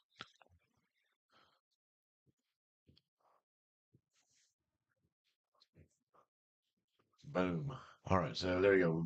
We have two medications on here, and you might say, "Wow, I don't want to put that shit in there."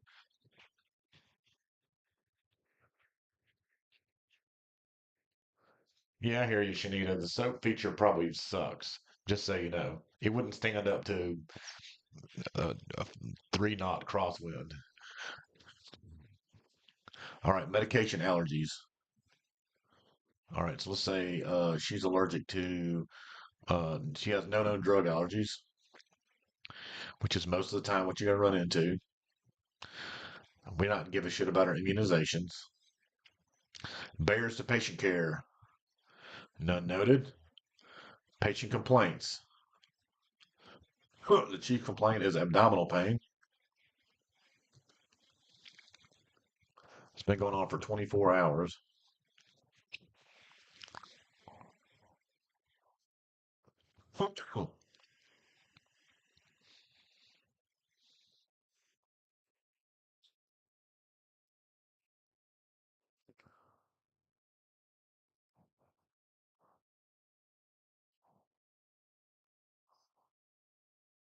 All right.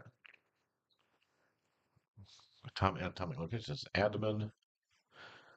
Primary symptom is abdominal pain. Okay, this is one of those where you can look it up. Again, why is this so specific? Well, because what they're trying to do here is they're trying to get everything to where um, they're trying to get all these complaints to where you can easily categorize it with the ISDM 49 codes or whatever. This helps with assistant billing, is what they're doing.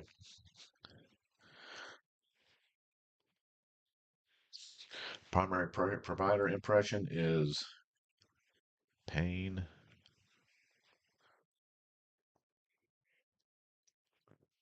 Okay. Second, not applicable. Initial patient acuity is lower. Cardiac arrest, no. Possible injury, no. Possible stroke, no. Next. All right, now we're going to put in some vital signs. In order for this thing to accept, you have to have a full set of vital signs. So we'll say that um, I'm sorry about that. Blood pressure medication is cuff, model auscultated. We're going to say that the blood pressure is 120 over 80, and it gives you a map or mean arterial pressure. Okay, heart rate is 120. Okay, is a auscultated blood pressure. The auscultated is the one that you listen for with your stethoscope. The patient is alert. Now let's go back to levels of responsiveness. Do you remember? Like, remember us having this conversation? Level of responsiveness or level of consciousness is people who are alert versus not alert. This patient was definitely alert. Okay, no problem there. Um, no problem on being alert. Um, so there was no altered level of consciousness. But what if she was confused? Well, then that would be altered mental status. You see that, and like, how do I address both of these issues? Well, how do we determine the cause of how would we determine the cause of altered level of consciousness? Well, you'd use my acronym NACHOS. And how would you determine the cause of altered mental status? Well, you'd use my other acronym, SPASTIC. You see how that works? You see how this was all based off of all these ideas? Okay, so pain score, that'd be a 0 to 10. So we'll say that it is a 10. Okay.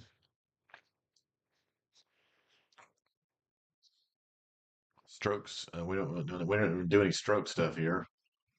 All right, look, here's something we never really talked about that much, but it makes sense to talk about it now, and that is, well, let's finish up these. So we talk about that. So O2 sat is 98%, pulse rhythm is regular, respiratory rate is 20, respiratory effort is normal,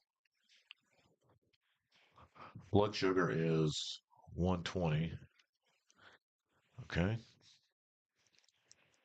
All right, Glasgow Coma Scale. So Glasgow Coma Scale. Remember we talked about level of consciousness, levels of consciousness uh versus altered versus a mental status. Okay, Glasgow Coma Scale kind of blurs the two together. Okay, that's the way I like to think about the Glasgow Coma Scale. So you could actually represent somebody who has altered mental status or somebody that is unconscious with the same scale. In the hospitals like this, it's useful for determining a person's mental either mental status or level of consciousness, um, and how it improves or deteriorates over time. So, in this case, opens eyes, oriented, okay, and obeys commands. Okay, so that gives her a 15. That's a perfect Glasgow Coma scale. Now, Glasgow Coma scale, but what if let's look at it from the other perspective. Here's a dead guy, no eye movement, no verbal, no motor response. See, that gives you a 3. You see the difference? In this case, she's a 15.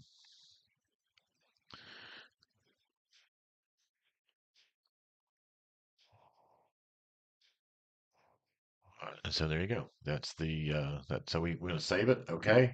If we wanted to add another one in there, we could, but we don't need to. All right. So this is all the basic. This is a lot of your stuff, a lot of your information here. All right. And then now this is a good time for us to go back to the times. Okay.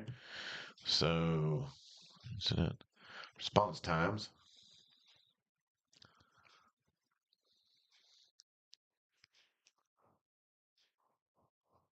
See, now our vital signs and our times all line up. They're all everything work makes sense. That's why I did it like this. You see how clever I am? Okay. And then we'll go and put our miles in there. 1, 2, 3, 4. Or how about 2, 3, 5?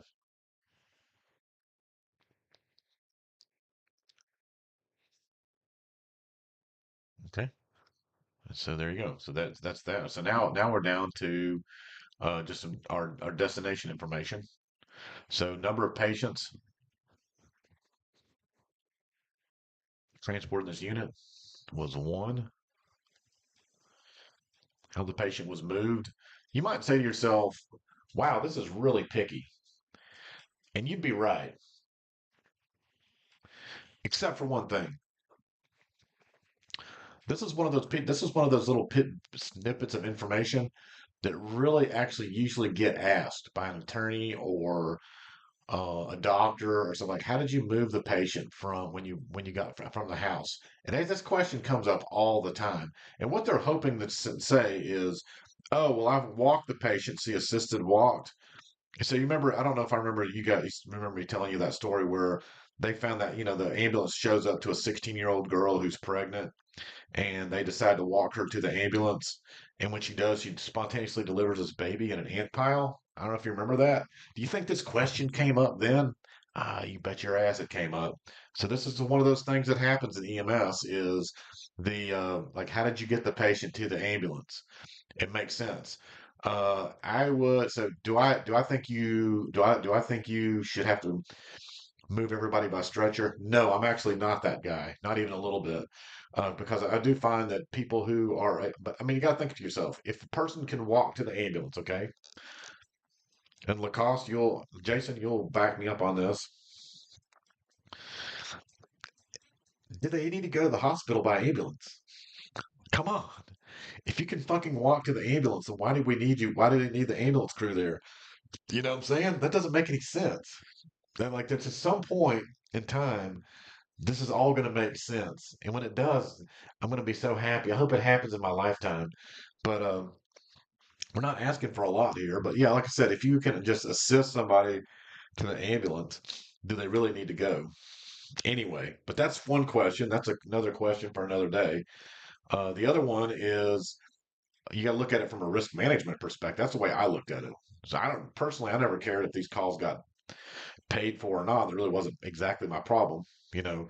Um, but I will say that I didn't want to have any problems. I didn't want anybody to be hurt. So like I would have patients who I would move to to the ambulance if I just thought they were unstable or they couldn't walk very well. Like we had a guy who was like here's a guy, a perfect example. There was a guy we used to pick up all the time, and he had really nasty out of control blood pressure. His blood pressure was like something like 250 systolic blood pressure, something it was crazy. Okay.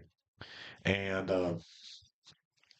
he would he would and he would be dizzy, and I'd be like, dude, and he was like, I can walk, and he though the other guy weighed 400 pounds, right? It's like, dude, I don't want you to walk because I kept thinking if you can walk, I mean, if you walk and we have to pick your big ass off the ground, how in hell am I going to do that without hurting myself?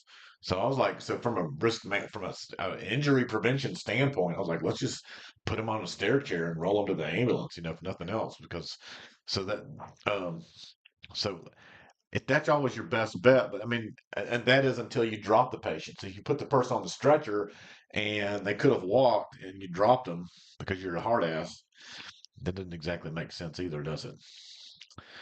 So, the world is a funny place. Okay, so transport mode from the scene. We'll say I wouldn't have not have transported this emergency. I'm sorry. Position of patient during transport. We would have put her in the semi-Fowler's position, which is a semi-seated position on the stretcher. EMS transport method was ground ambulance. Okay. Destination info. We're going to choose a destination. And usually, what will happen when you run this is you'll be able to they'll probably have the hospitals that you transport to the most on here already. I mean, they'll have them at the top of the list. Okay. All right. Reason for choosing, and it's the patient choice. Okay. Hospital capability. When it was an issue,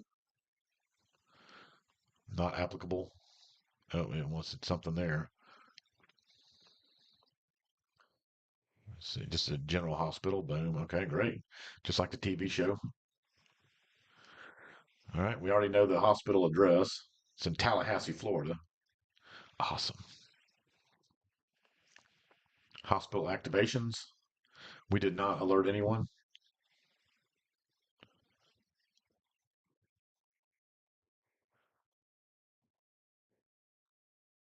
Let's see what they have here. They want something in here. No. Now that does that mean that we didn't contact the hospital? What's the difference between an alert and an activation and just communicating with the hospital, telling them that you're en route? Well, an activation activates a specialty team. Like uh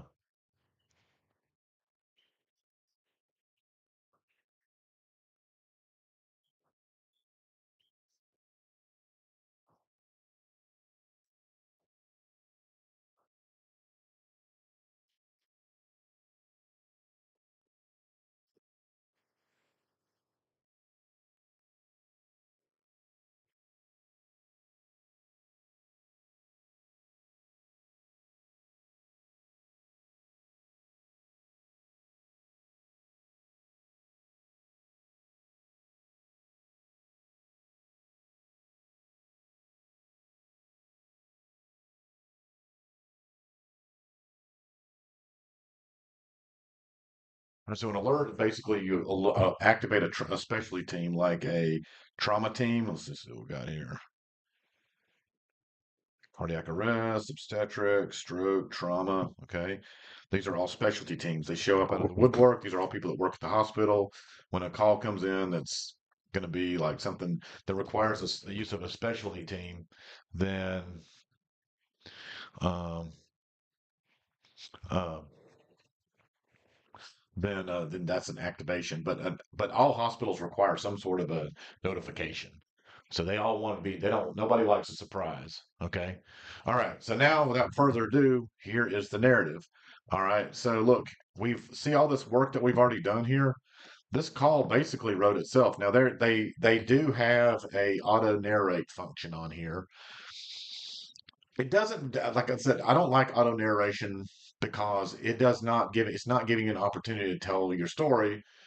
And also I don't like the typical medical formats. Like here's the format I was taught, and it was SOAP, SOAP, which stands for subjective, objective, assessment, plan. Okay, so what this is what we ran into all these years. The average person, the average, I would just say, you guys don't know the difference between subjective or objective information. And it would take a week and a half, a fucking baseball bat, and multiple trips to the ER to get you to understand this shit. Okay, it's the bottom line. I'm just telling you how frustrating this is. Okay, for all practical intents and purposes, subjective is things that you were told either by the patient, family, police officers, fire department, whatever. Okay, anything that you observed personally or the ambulance crew observed from the locus of its viewpoint would be considered objective. If you saw it or measured it, then you get to write it down and say you saw it. Assessment is what you thought was wrong with the patient. Unfortunately, most people don't really have a good handle on the index of suspicion. So that's where that index of suspicion information would go, would be here under assessment. And then plan would be whatever you did. Okay, this was very difficult to get people to do correctly. I mean, so actually, it's impossible. Okay, um, so the one we used a lot at the cab was this um, was SOTC, treatment changes. That was a pretty good one. That's a little bit easier to understand, except the subjective objective part that's still there. You still had to really just constantly stay on people to understand that. Again, literacy is one thing. Can you write? Writing skills is something different. People don't possess writing skills. That's different than literacy.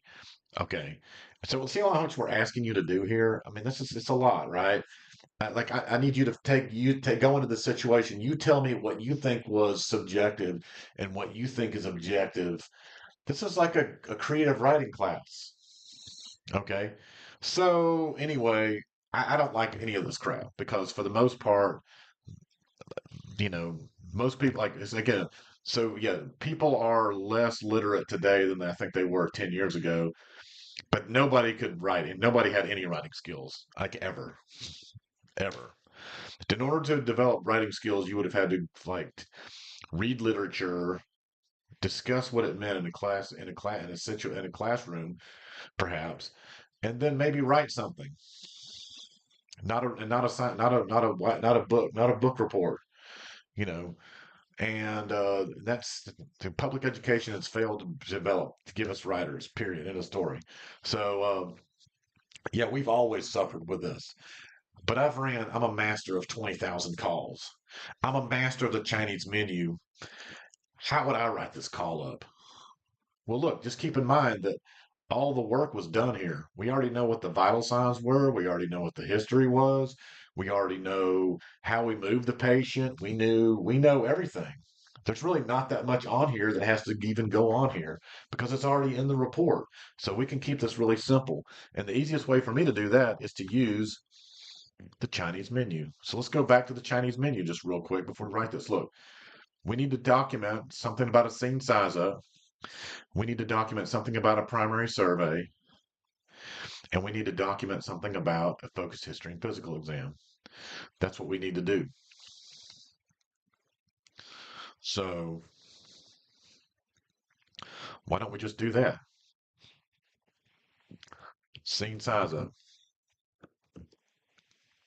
There was no mechanism.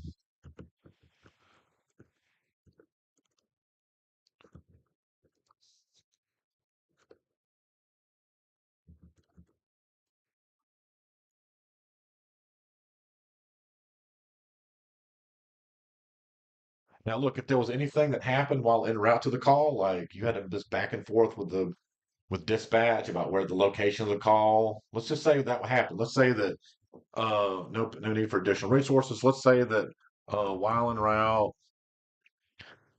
uh, the address of the call had to be confirmed,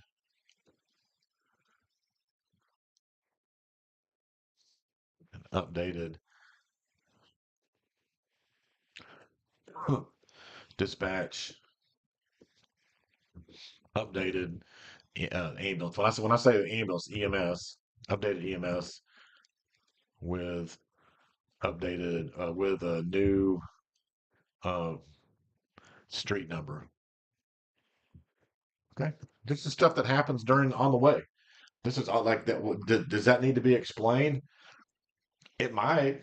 It might be because what if you showed up at the wrong place? I mean, believe it or not, like okay, so one time, here's a call that happened to me one time. We got a call for a. It happened in Tucker. This call had there's an unincorporated Tucker and there's an incorporated Tucker. Okay, the dispatcher gave us the wrong. There was a like a one like a it was let's say an Elm Street. There was actually two Elm Streets in Tucker. One was in the incorporated Tucker and the other was in the unincorporated Tucker. And they sent us. We thought we were staying. We were dispatched to. They dispatched us to the wrong one. And so we ended up having to go all the way across town after we got to the call to their location, and we figured out that the we figured out it was the wrong one. So we had to go all the way across town to this other similar street, and that's when we discovered that the patient was dead, and they called as the patient was dying. And so can you imagine why it would be important to document something like that? I think it stands alone. What if it was your family member that you called 911? They got lost. They kind of need to tell you about it. Just go in there. You're going to want this patient care report so that you can try to like sue the county or the people or whatever, so you get some payback for this. And that's what's going to happen. So anything that happened during the scene size up. Um, but if you needed, let's say when we arrive upon arrival, EMS noticed a dog fighting ring.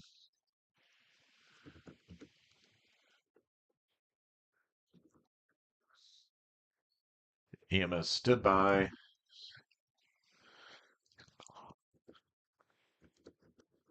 until PD could remove could remove the situation, could remove the dog fight.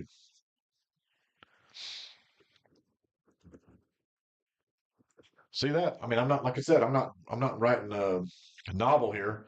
I'm just explaining why we had a delay.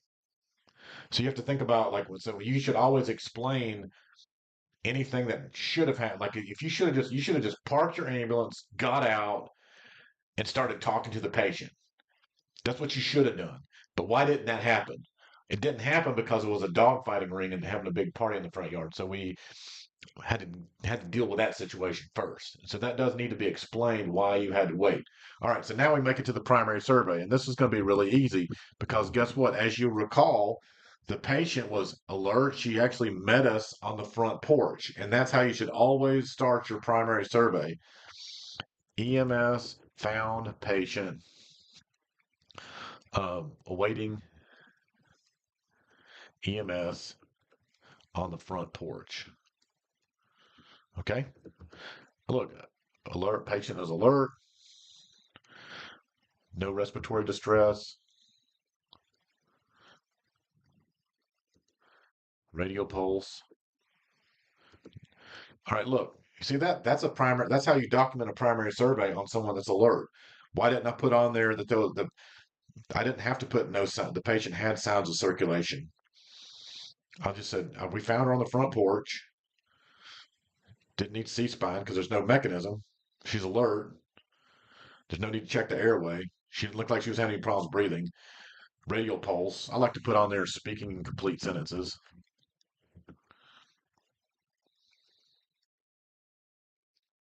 Okay, done. Okay, that's the primary survey. That's too damn easy, isn't it? Focus history physical exam. Look, remember that. Okay, look, remember what's in the focus history and physical exam. You have a sample history, you have a set of vital signs, and then you have a focused physical exam. Okay. So the only thing that the only thing, so look, the sample history was already, you already documented that. See, there's your vital signs, there's your sample history, right? There's sample. See, all this stuff is already, you already did all this. All right. So like, and back in the day, you would have actually written all this stuff in the narrative, but you don't have to do that anymore. All we have to do is just tell the story. Here we go. Let's do it. We already know she's complaining of abdominal pain, but we can put that on there just to make a sentence that actually sounds cogent. Okay. We don't have to normalize our speech. Patient complains of abdominal pain 24 hours.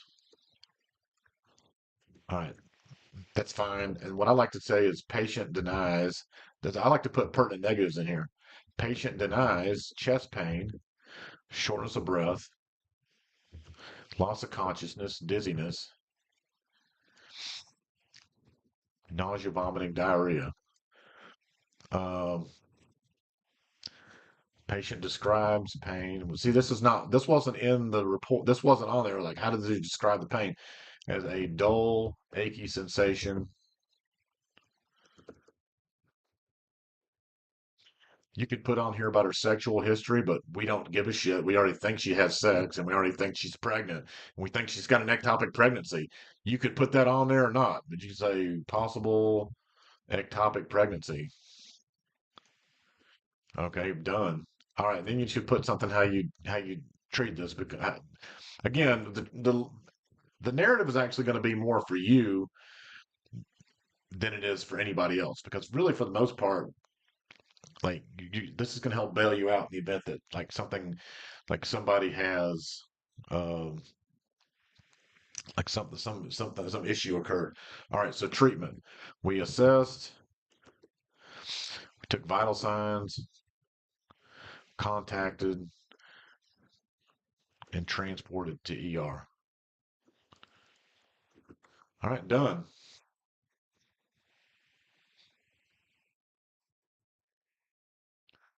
It looks like this thing got hung up on me for some reason.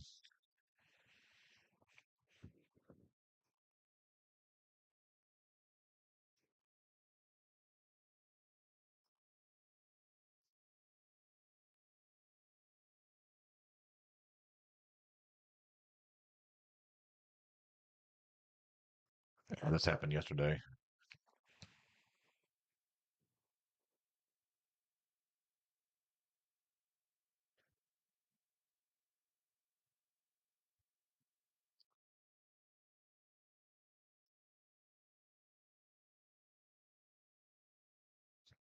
Okay, look, that's 100%.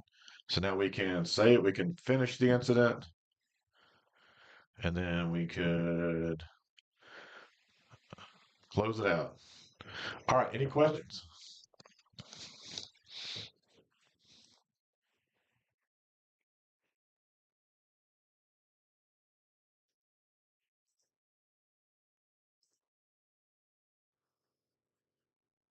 Okay, so here's what I need from you. Okay, I need, um, I need, I need four, I need five PCRs. They can be cancellations.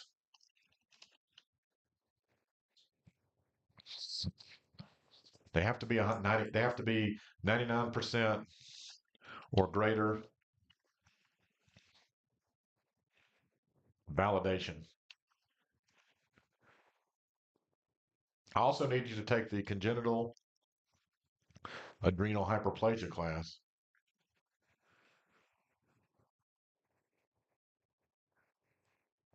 When you get done, send your certificate to registrar at georgiaemsacademy.com.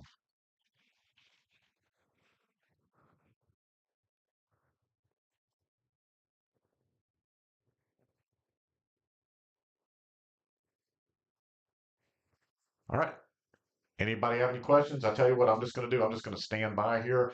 You can feel free to call me, or in fact, I'm going to call Jason back here in just a minute. Give me a minute here, Jason. I'll call you right back. Okay. All right.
In case you were wondering if you did 5 cancellations, that's fine. Then we'll take that. That's good. We just need a 5. That's 99% or greater. All righty. If you need anything, you got my number. Here's my number here. Feel free to call me.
Hey man, I was just calling you back.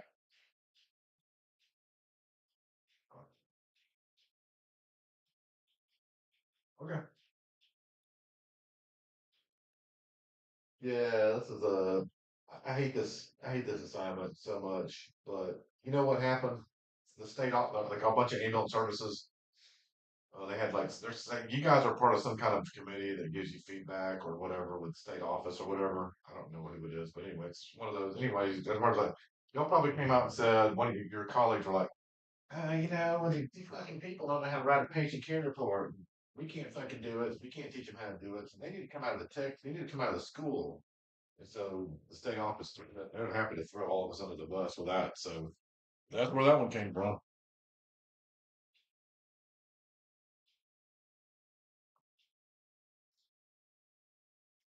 Oh, yeah,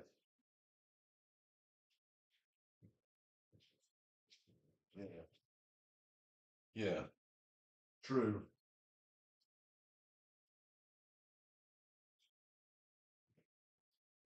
Yeah,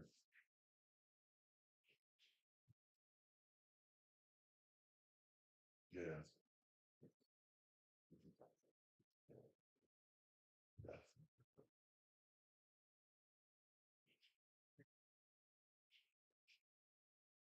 yeah. Let's do the campus call thing. Yeah, you can watch. Just you can actually go on there and watch yesterday's or today's videos over, like, and you can just watch how I did it. Just go through it one after another. Yeah, you can just follow it. Just did that one.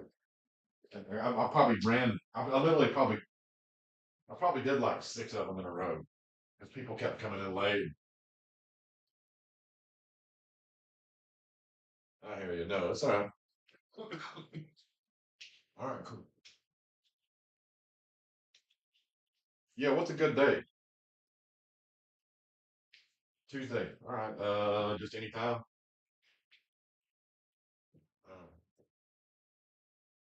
Okay. All right. Well, what's the address?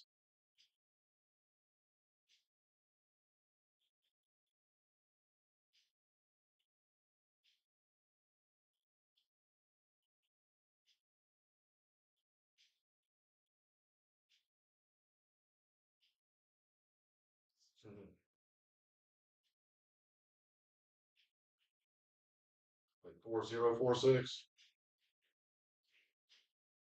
Highway 154. Suite 228. Yeah, I hear you. You know what? Honestly, like, where are you? Noonan, right? Noonan, okay. Oh,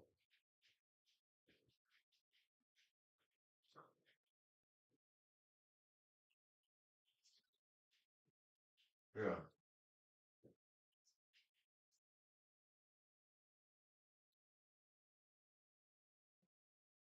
Mhm. You fucking married up, did you? Jeez, it does. That makes you a genius. But I feel like we came from the same place. So, yeah, yeah, no doubt.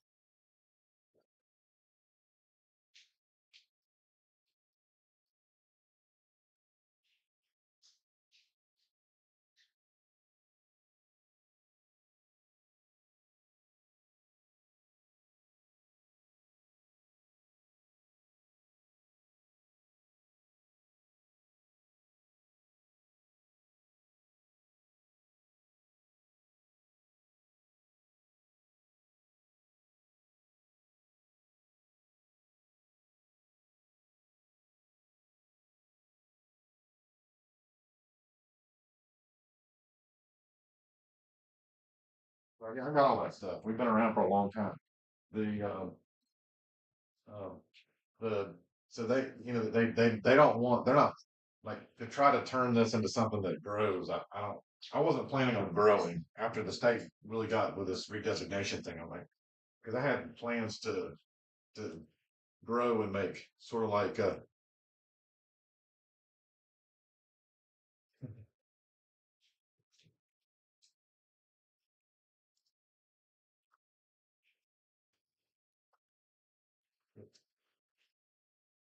what I was thinking about like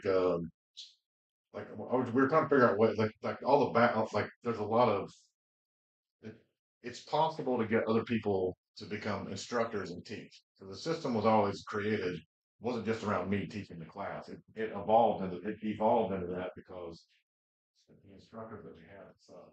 And I had to teaching, I had to do everything. I got somebody, I got help on the back end with training on it. I don't do that. Yeah, no, I'm right. Yeah.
Yeah, I tell you that like I've had thoughts of like I did actually create a satellite up here where I could teach during the week up where I live at, it's North Georgia, and it worked out too good. It was wasn't that people over here to do that.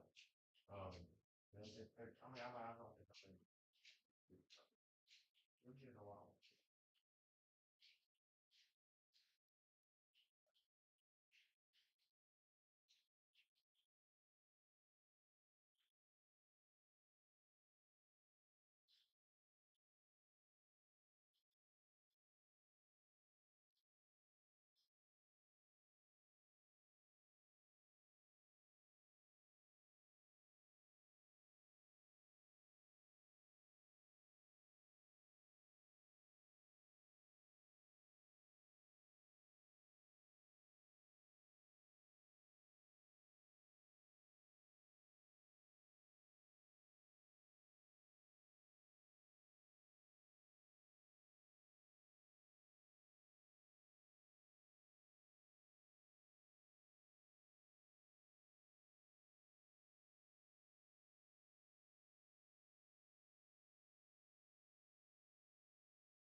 Oh no,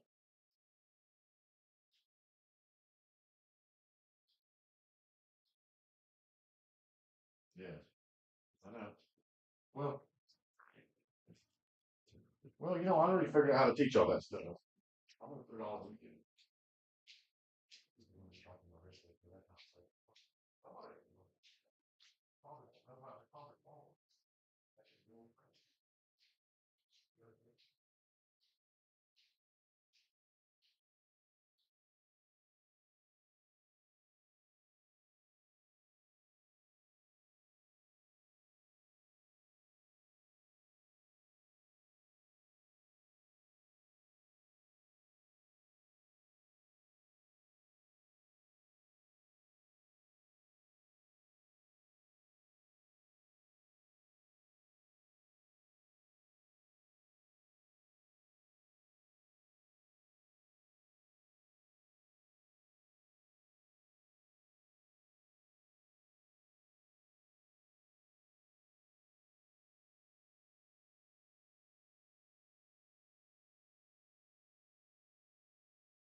I'm saying like, look, I'm saying like, I'm not saying just to do medical care. I'm not even saying that. I'm saying um, like, there's no reason to, um, there's really no reason to even like, I mean, if they needed medical care, then yeah, get them to some place that need this. I'm not saying do medical care in their house. I'm just saying like, check up on them before things turn to shit, and like make sure they're taking their medications and uh, but find out what's happening.